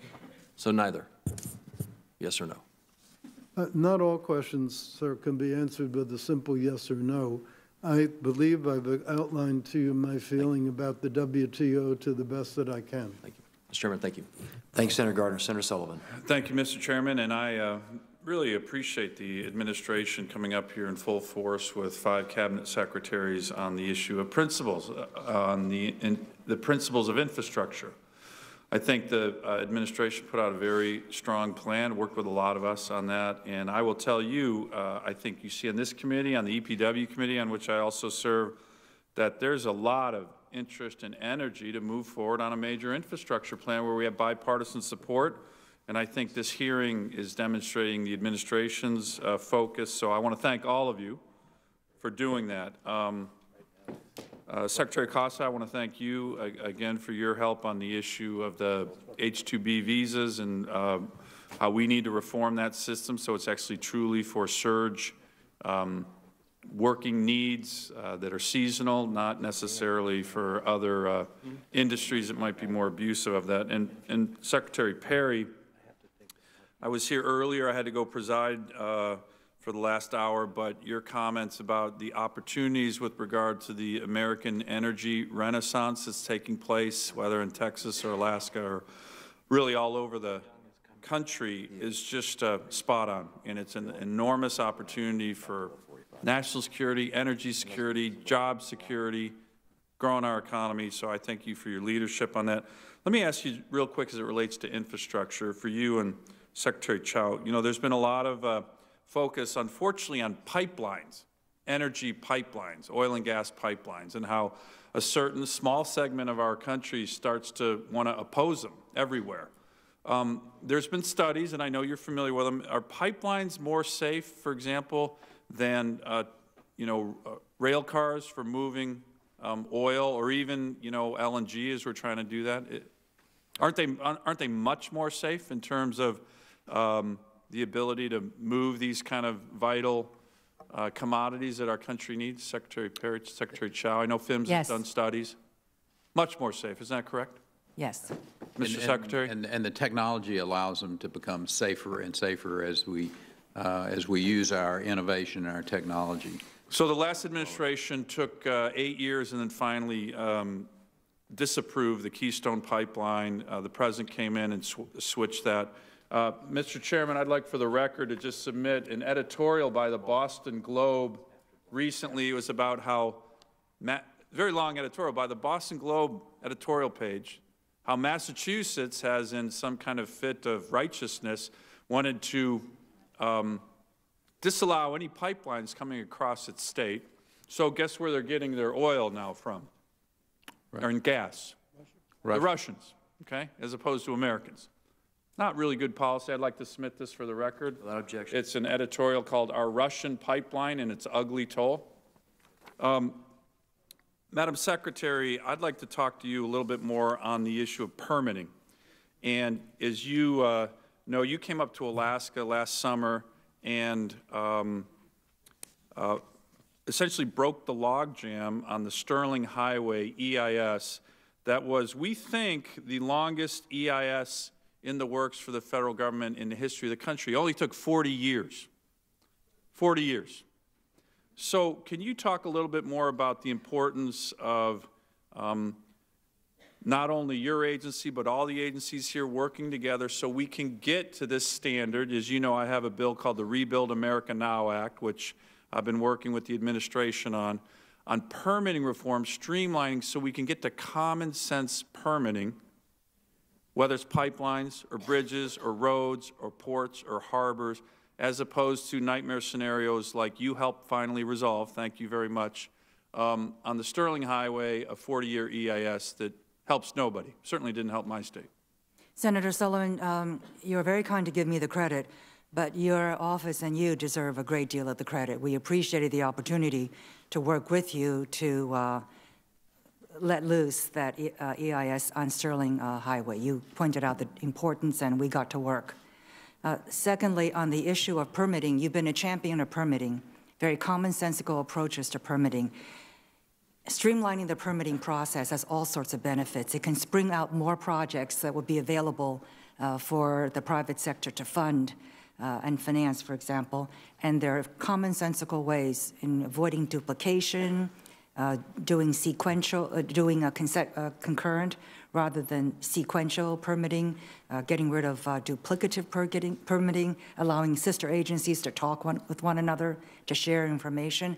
So most of these ideas you have outlined yourself since you've been a champion of permitting, and so we continue to work with you on this. Well, I appreciate those comments, Madam Secretary, and I will just say I think there's a bipartisan opportunity here, both on the Commerce Committee and the EPW Committee, to move forward on issues that impact all of us. As you know, most of the labor unions, the building trades are all very supportive of the administration's principles. They back the bill that I've sponsored here. We have a lot of co-sponsors on. So we want to work with you, particularly on this permitting issue, because it's vital to the country, and I think we have a bipartisan opportunity to move it, and having all 5 of you and the President and the rest of the administration backing this, I think, is a really important statement on what most Americans want and what we need as a nation. Thank you. Thank you, Mr. Chairman. Thank you, Senator Sullivan. Senator Cantwell. Thank you, Mr. Chairman, and again, thank you to the Cabinet members for being here. I definitely could ask each of you questions, but I'm going to focus on Secretary Chao just because transportation is such an important aspect of the state of Washington's current needs.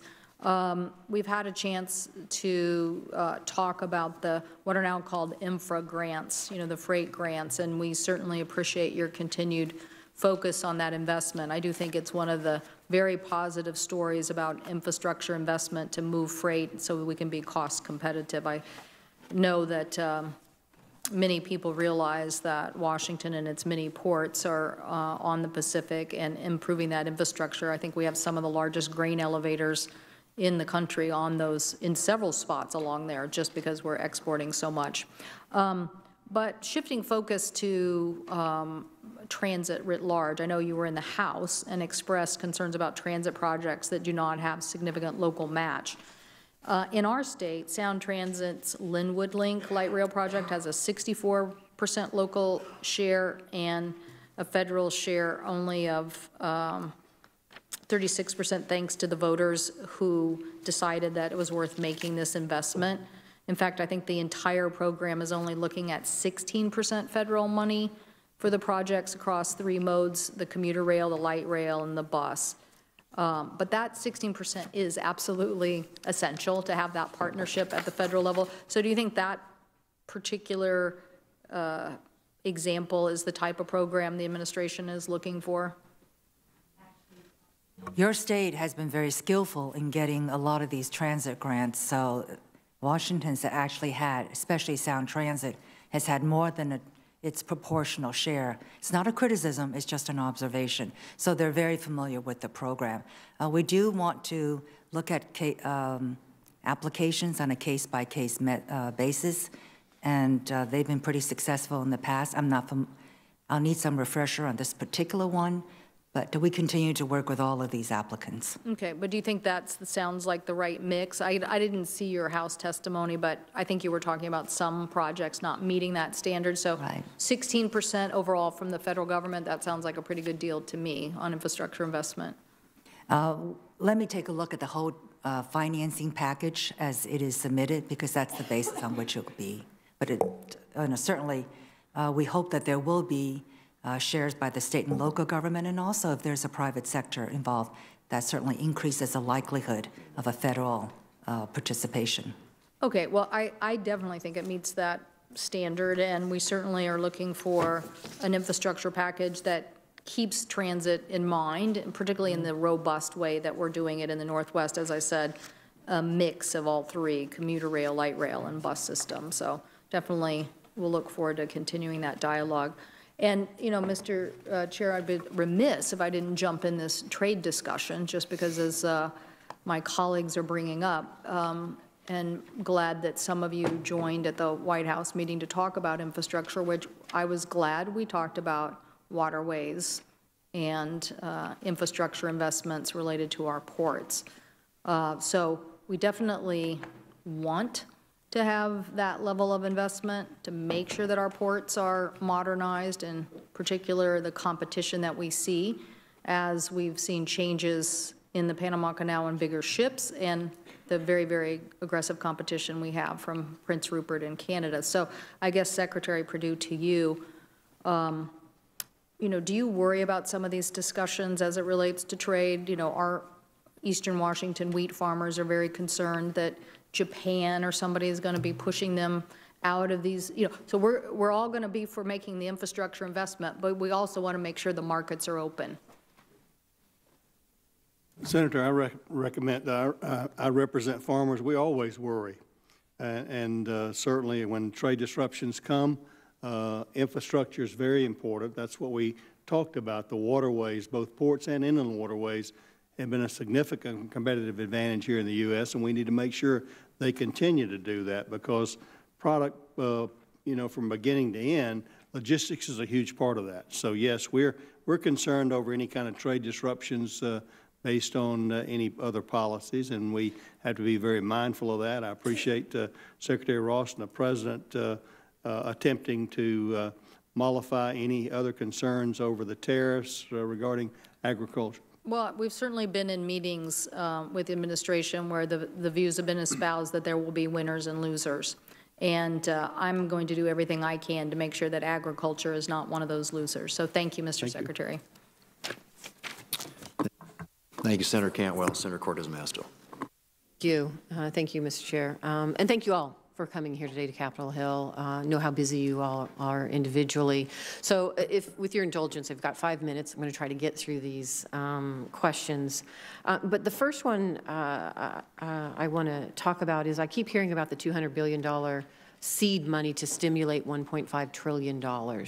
And very simple question, I'm going to ask each one of you, yes or no.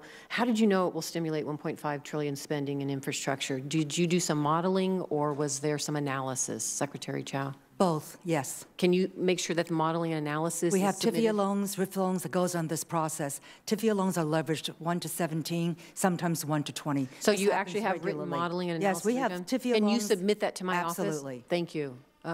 Secretary, yes or no? Did you do modeling or analysis to ensure, to show that that $200 billion seed money would raise $1.5 trillion?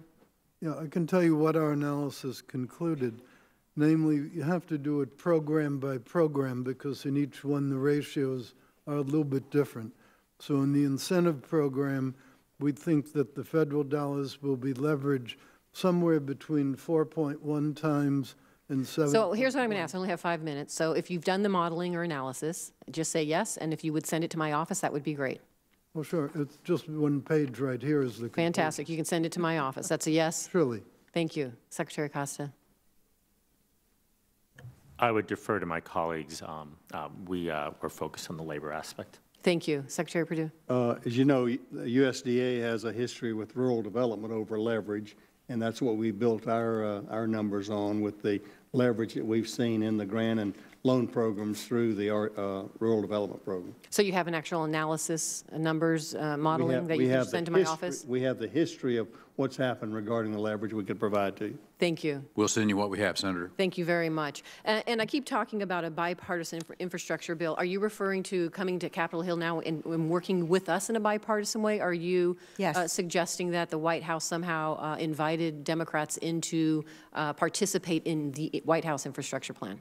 No, the proposal was submitted on February 12th of this year, and this bill has to be we would prefer that it be done on a bipartisan basis. Great, thank you. Secretary Acosta, there is discussion earlier about the Pell Grants. You propose expanding the Pell Grant program to allow students to use the funds to attend short-term training programs. I think that's great. But from what I see of the President's budget, it keeps its funding flat for the next decade. So what it appears you're doing is shifting money away from low-income students who need the funds to attend college. Is that actually what's happening? So, Senator, if I could, it's exactly the opposite. If you look at the Pell Grant program currently, there's a surplus within the Pell Grant program. And right now, if a student wishes to do a certificate program within a community college, they cannot get funding. They actually have to enroll in a full degree program in order to receive funding, a program that meets certain hour and credit minima. And so in many ways, the Pell Grant that would fund a certificate program would be less costly than a Pell Grant to fund the full degree program. And so this isn't really an additional, as I'm listening to pay for. This doesn't carry a substantial pay for because there's already a surplus within the Pell Grant. So what you're saying today is it is not shifting funds away from traditional Pell Grant? It's expanding the program in a way that instead of using the Pell program for option 2, it can use the Pell program for option 1. So we're giving the students more optionality. We're not shifting funds. Great, thank you. Secretary Chao, within the plan, page 7, there's a reference to rewarding rural interstate projects through the Infrastructure Incentives Program. And I know you've spent time in Las Vegas, thank you very much. And you know that many of our 17 counties, actually 15, are rural. And along with Arizona, which also has its fair share of rural communities, we are working to invest and move forward Interstate 11, as you well know. Would the Interstate 11 project benefit from this program as you envision it? It would depend on how it's financed, what the whole capital structure is.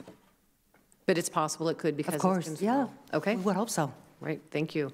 And then there is no direct reference to broadband funding in the incentives program or broader dedicated funding directly for broadband deployment. Am I mistaken? Is that true? I don't see it anywhere. And maybe Secretary Perdue, I don't know, since you've been talking about broadband in rural There's been a lot of discussion about that, but I don't think there's any kind of designation there. We would, frankly, I would welcome that from our need for ubiquitous broadband, but I think that was left up as a concept to the desires and bipartisan desires of the Congress. Thank you, and I would support that as well. I echo everything my colleagues have said, and Secretary Perdue, I appreciate your comments with respect to smart communities, because when we talk about investing in our infrastructure, it is not just horizontal construction, it is investing in broadband, investing in our communities, particularly when it comes to the use of this new technology for infrastructure. So thank you all for coming to Capitol Hill today. Really appreciate it. Thank you, Senator Cortez Masto. Senator Young. Secretary Chao, thanks so much for visiting with us today to discuss the administration's infrastructure initiative. One of the core components of this initiative, as you know, is the incentives program, which incentivizes states and local governments to establish significant non-federal revenue for their most important projects.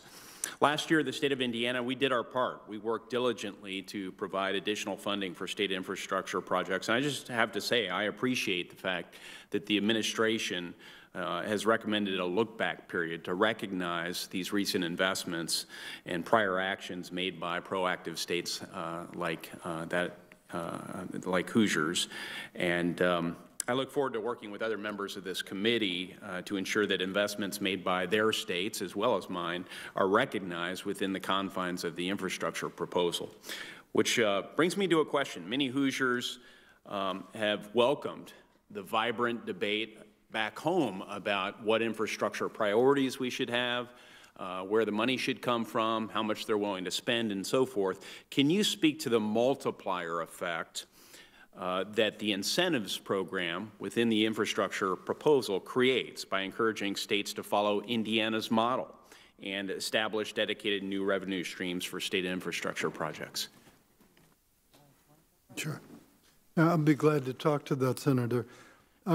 We think that at a minimum, there'll be 4-to-1 leverage provided at the state and local level, and that as the states compete for the incentive program, it might get as high as 7-to-1 leverage.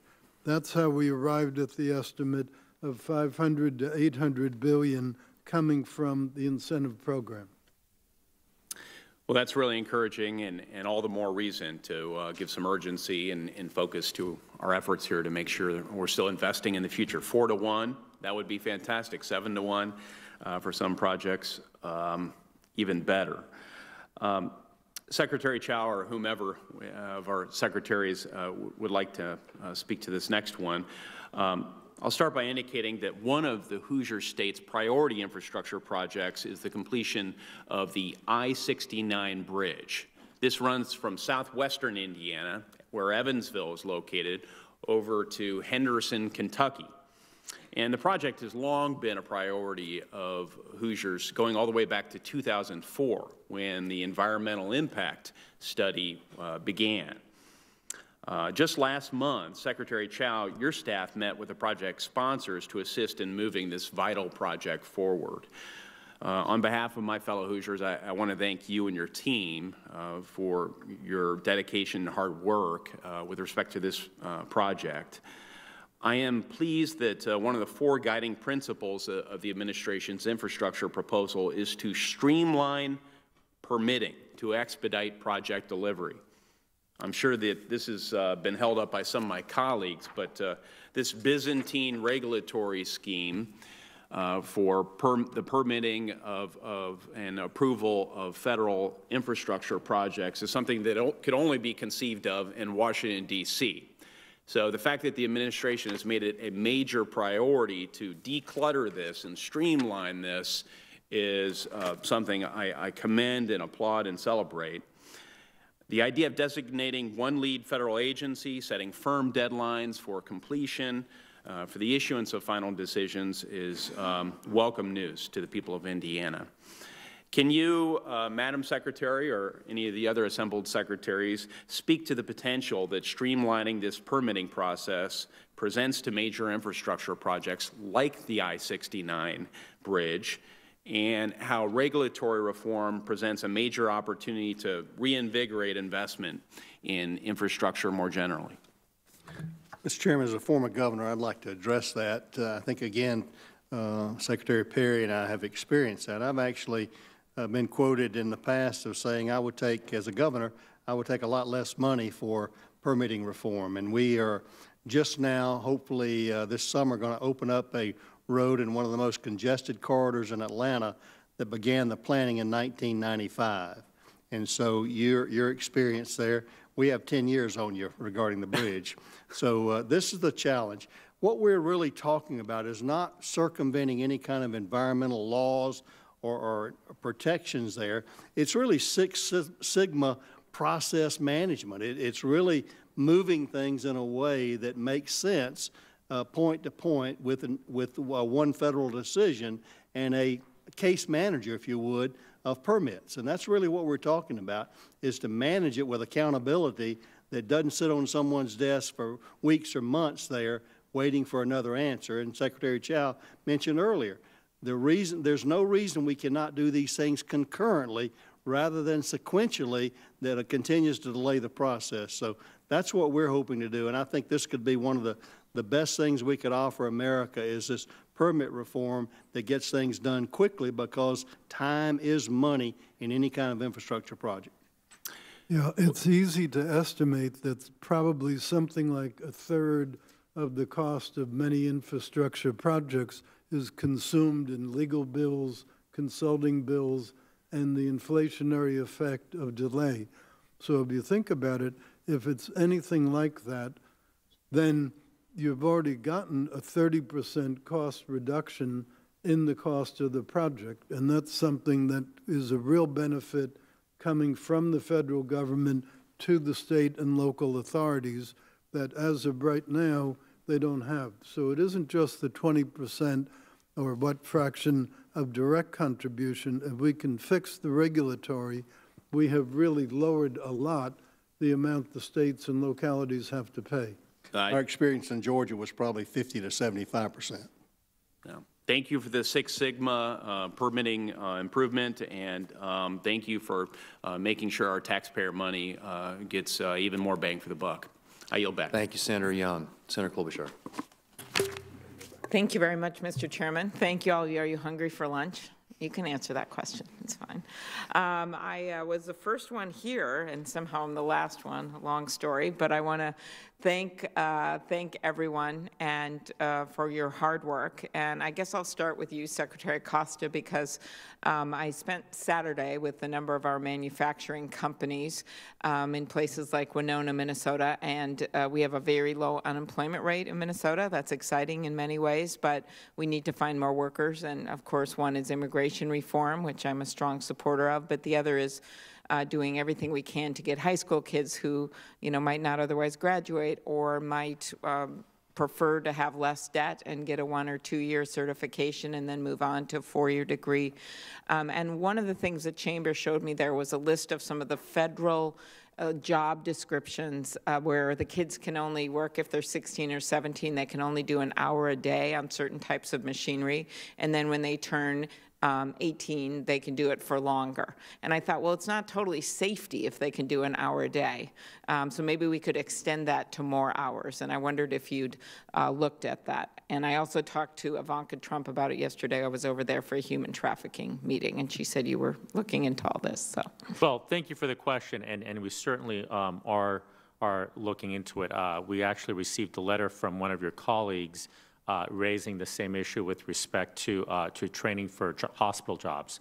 And we're looking into whether they can be extended. We're also looking into whether it makes sense to create exemptions if they are using the equipment as part of some training program, some educational program, an apprenticeship program, on the theory that we'd rather that they learn to use equipment the right way when they're 17 than use it for the first time when they're 18. Exactly. And they thought an hour a day actually is more dangerous than doing it for a longer time. Our folks were tasked with coming up with recommendations for me several weeks ago, and as a matter of fact, I asked where it was just last week, so we're in the process. Okay, very good. Secretary Perdue, thank you for coming to the Midwest. We were on the plane together. He had a very nice hat on, Mr. Chairman. Looked like he was ready for the Midwest.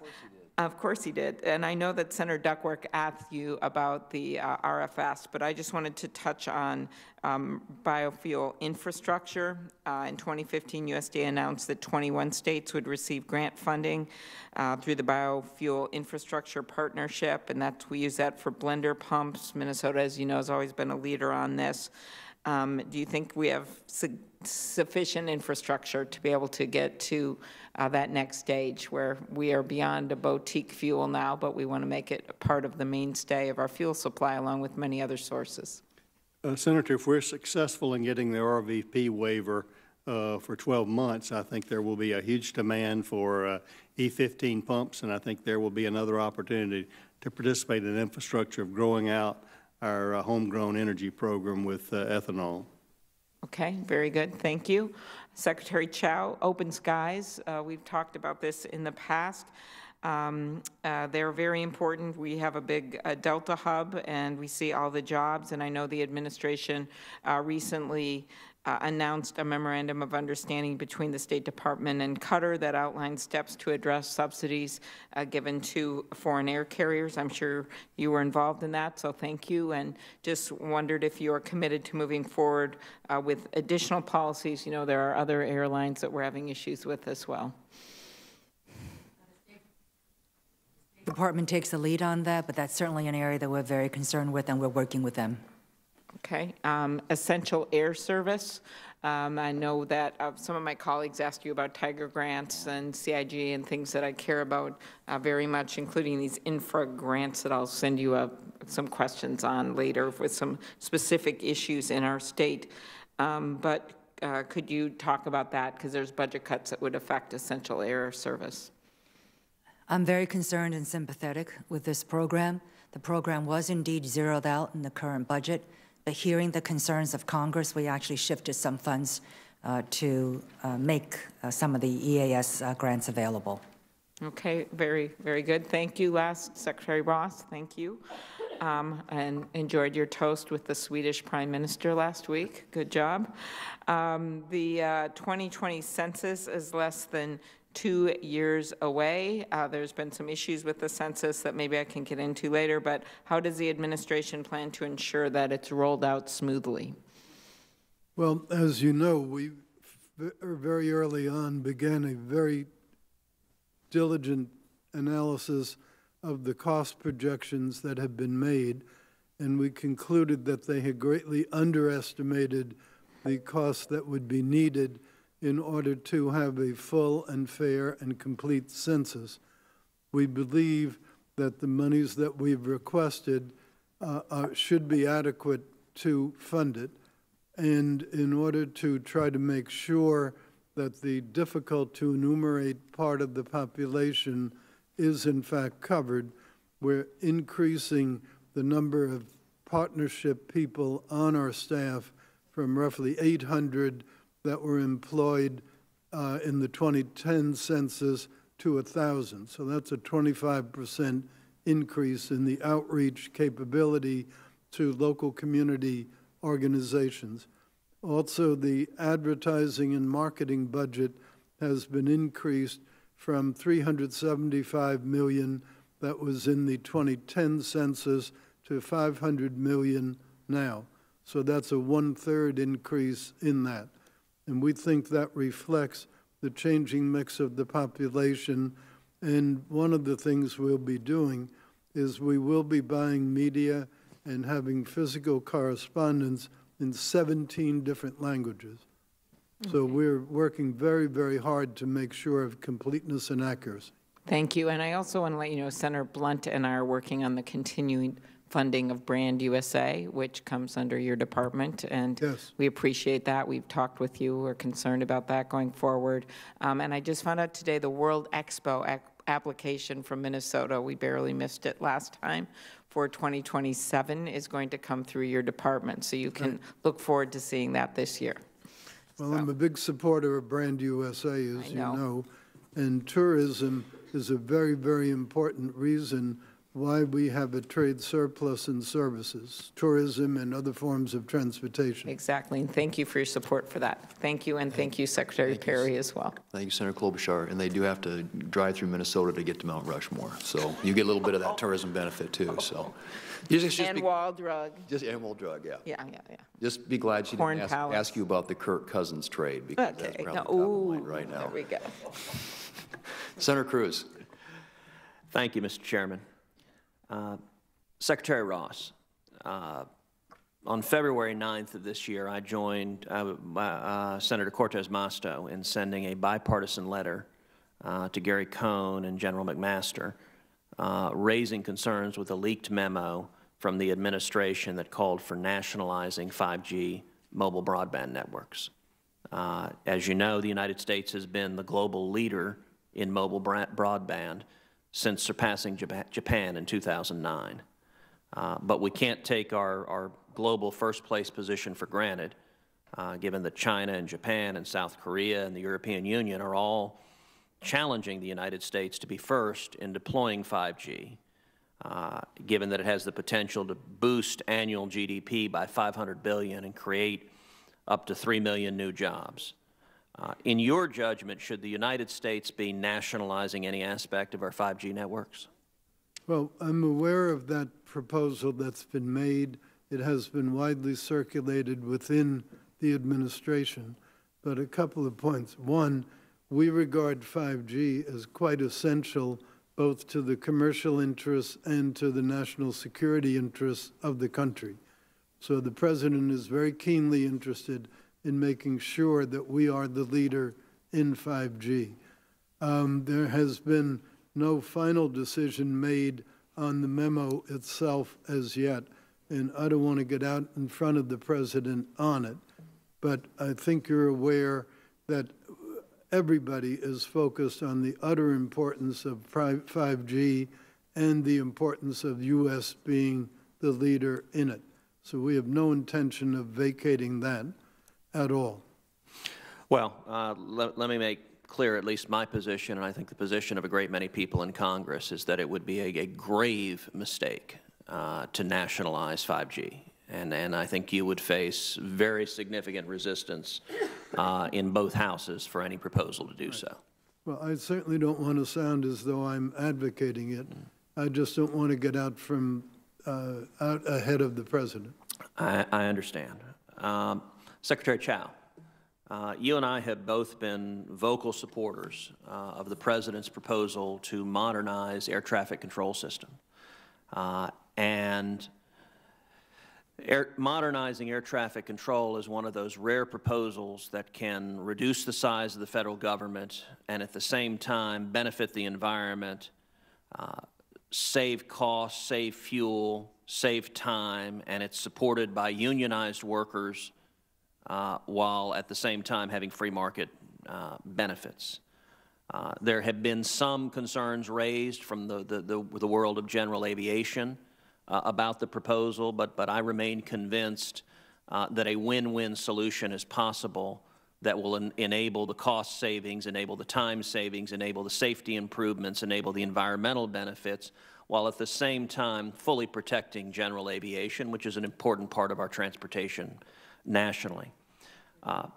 Can you share your views about the benefits of air traffic control modernization, number one, and number two, do you think it is a subject worthy of consideration for being included in an infrastructure package? The air traffic control, restructuring air traffic control was proposed to address the congestion problems in our skies, the future congestion in our skies, the slow rate at which FAA is able to gain new equipment necessary for the next generation of technology. It is not a financing scheme. The proposal was to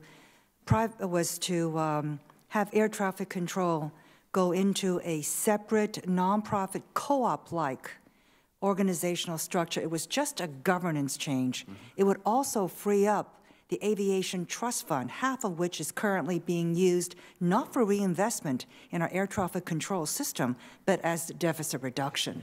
So we still believe that restructuring the air traffic control, having it, the air traffic control aspect, move into a separate, nonprofit, co-op-like organization is the best way to address some of the issues that we have, the congestion issues, the aviation trust issues, leaving safety still with FAA.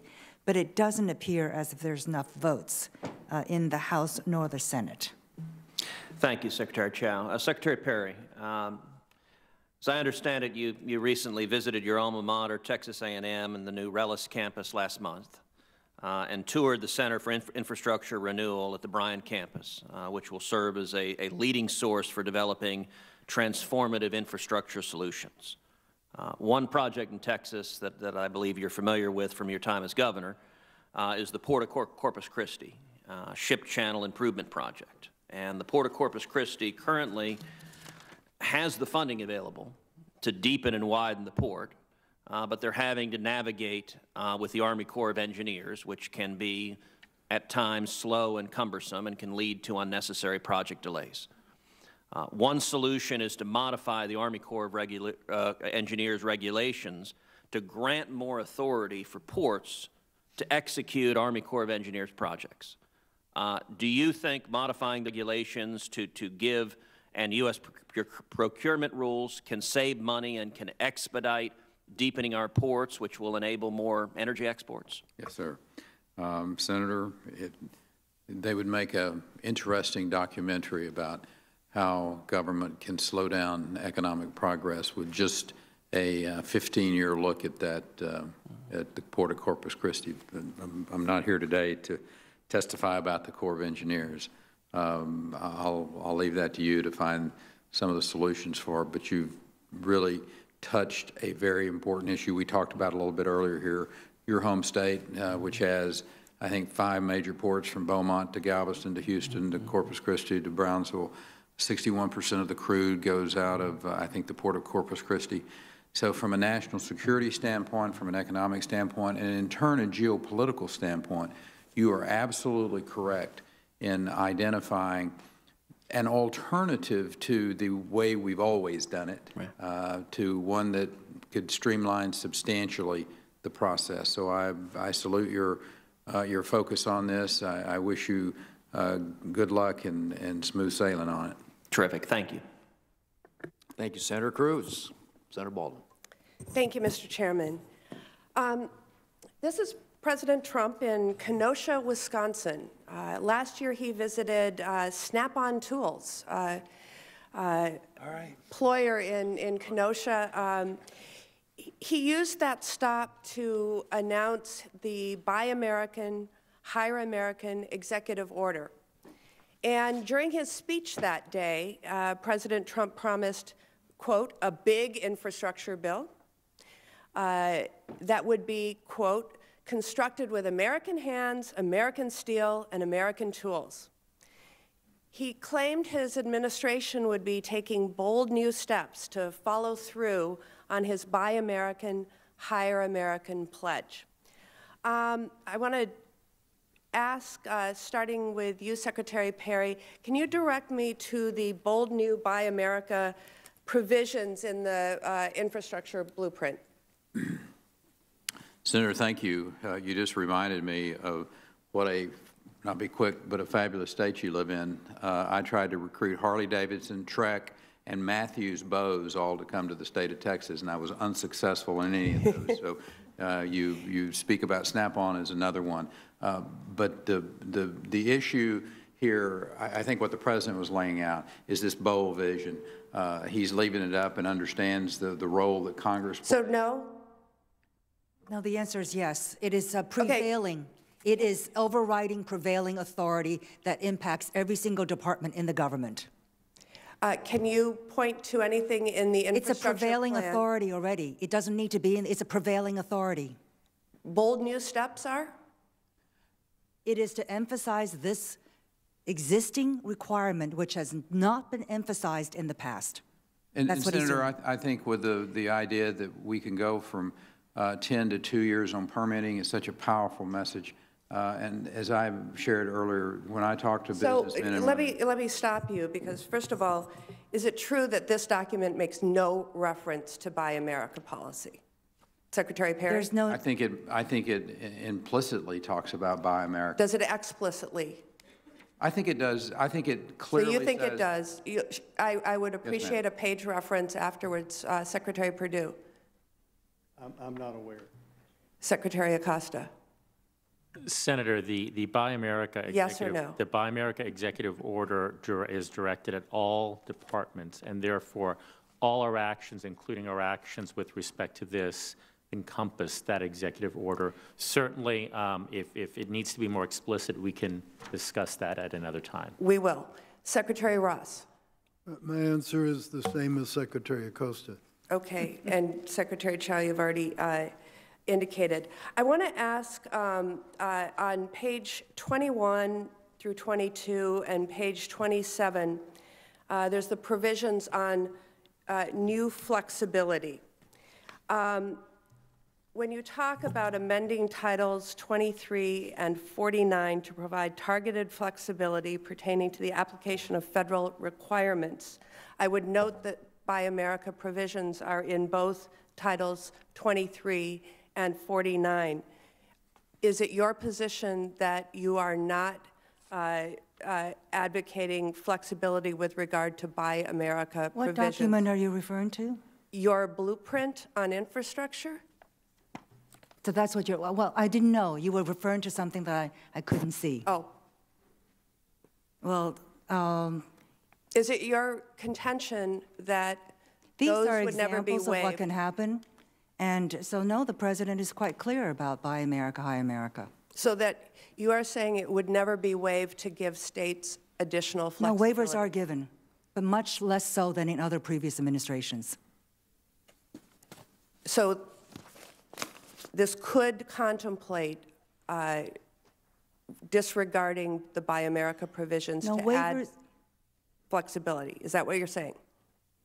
Waivers are given on a case-by-case basis, but much less so in this administration, and I know from experience. There's waivers within the Buy American provisions. I'm asking whether you would totally disregard the Buy America law, given the language on page 21 and 22. And I'd also refer you to the language with regard to water infrastructure on page 27.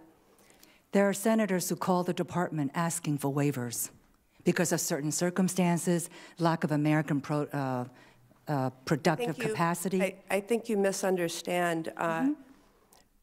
The Buy American law allows waivers. Right. I'm asking whether you are, when you use the language in this blueprint, amending the law to provide the targeted flexibility to the states pertaining to the application of federal requirements such as Buy America. So what is the question? Does this language contemplate disregarding Buy America? No, it does not. It just gives flexibility. Okay. I would appreciate your commitment to add clarity to that, because not only does the document not reference Buy America once, it also appears to proactively suggest that infrastructure projects could avoid Buy America requirements. That's certainly not the intent at all. Okay, clarity on that would be very important. I have one additional question for Secretary Ross.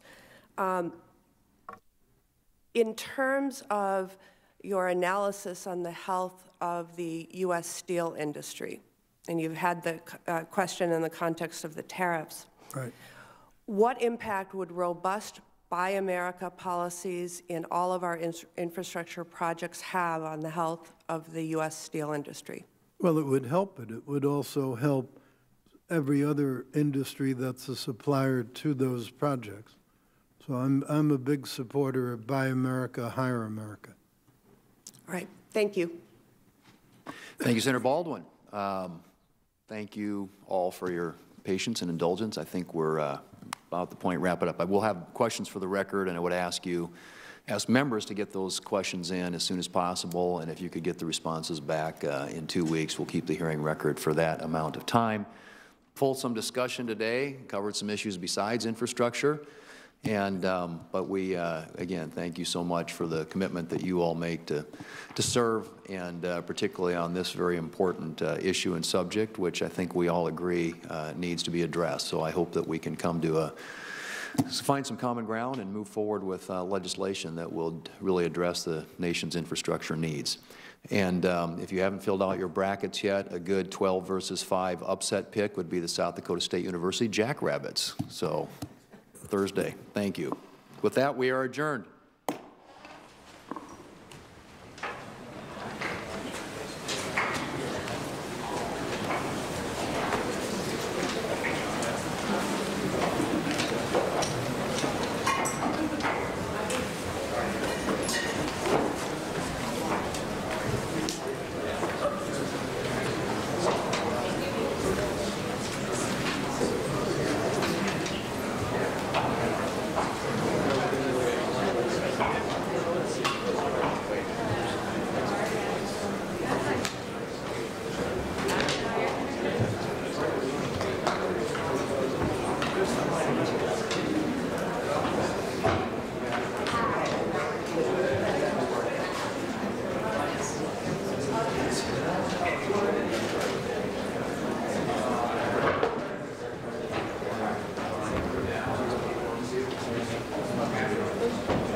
process is that it could be, individual bills that get marked up, reported, and then married up on the floor.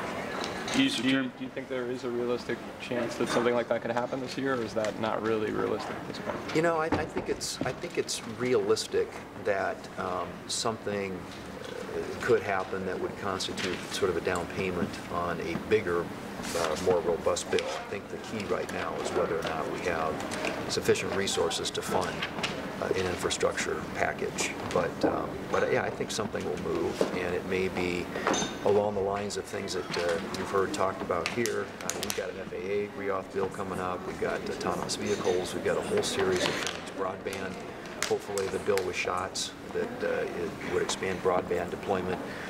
All of those could be, I think, put into an infrastructure package, and then the question is, how big or robust it is depends entirely, I think, on how much funding is available. Given the questions around funding, do you think most of the emphasis on things like what are in the White House plan is going to be, from your end, is going to be on permitting reform and speeding up project approvals rather than grants? Inevitably, that'll be a big part of it, and I think that'll be true for all the committees of jurisdiction. I know Barrasso's committee's got EPW. We'll be looking here, and as you heard this morning, all of the members of the cabinet are very interested in what we can do to streamline and expedite projects, and clearly, the delays that so often occur add to the cost of these projects. So I think that cleaning that process up will be a big part of whatever we end up doing.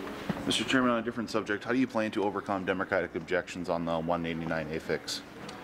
I'm not sure exactly why there are Democrat objections. I mean, it's pretty much a Democrat and Republican priority to fix this.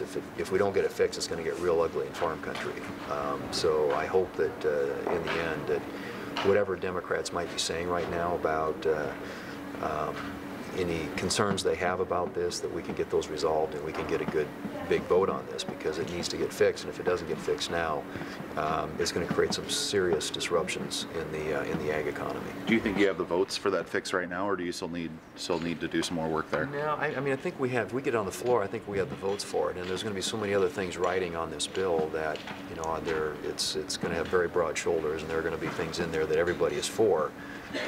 And like I said, I mean, this is a bipartisan priority. When you talk to Democrat senators in the Senate, they will tell you the same thing that most Republican senators who represent farm states will tell you, and that is that this doesn't get fixed soon, there's going to be a world of hurt in farm country. And I just think that it's got to be, there's a sense of urgency attached to this, and we need to get it done, and I hope we can find our way to both Republicans and Democrats to get it on this bill and get it passed. In the AD Stuff bill, there's two more Democrats have come out saying that they're opposed to it, Senator Udall and Senator Gillibrand, and they're asking for pretty specific concessions. What do you think that means for the likelihood of your bill getting through?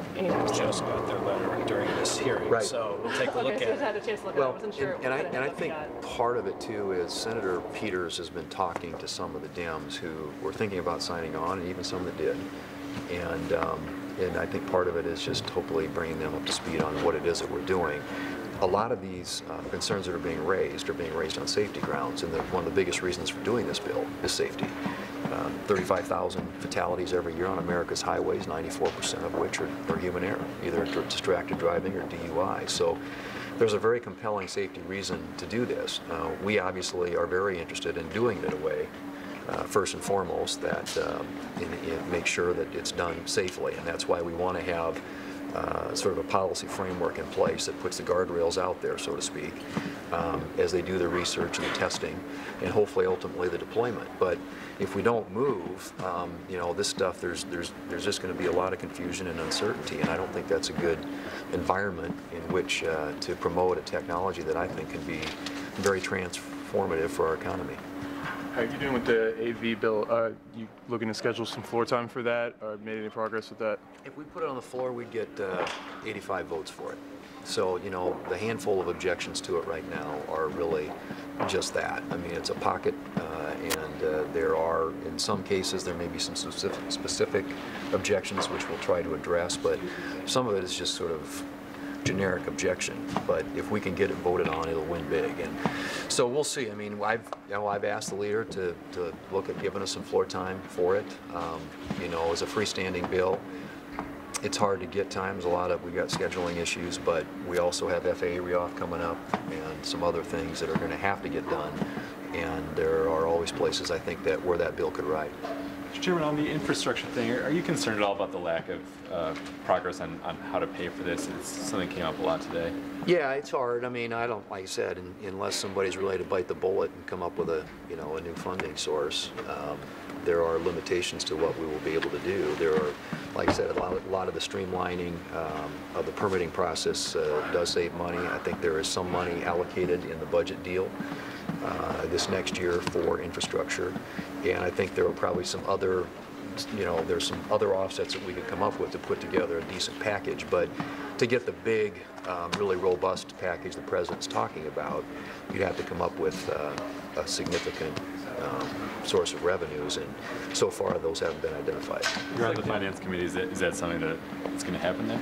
Well, I mean, I think, Senator Hatch is aware of the challenge that we have and looking for ways to address that. And, I've been in meetings, and I know he in the past at least always seems to have some offsets that can help with that. But, I think I don't know if there are any rough edges left to smooth when it comes to pensions. We've kind of smoothed all the pensions that we can, I think, to find it as offsets. So I think the offsets are harder this time around, but I suspect that there will be efforts made to come up with pay-fors, and to the degree that we can identify those, every part of that will add to, I guess, how sort of expansive the infrastructure package could be. Isn't that going to have to come from the administration? What the, well, I think the money? Well, the administration, if they want to, if they really want to do the scale of what they're talking about doing, then at some point they're probably going to have to get behind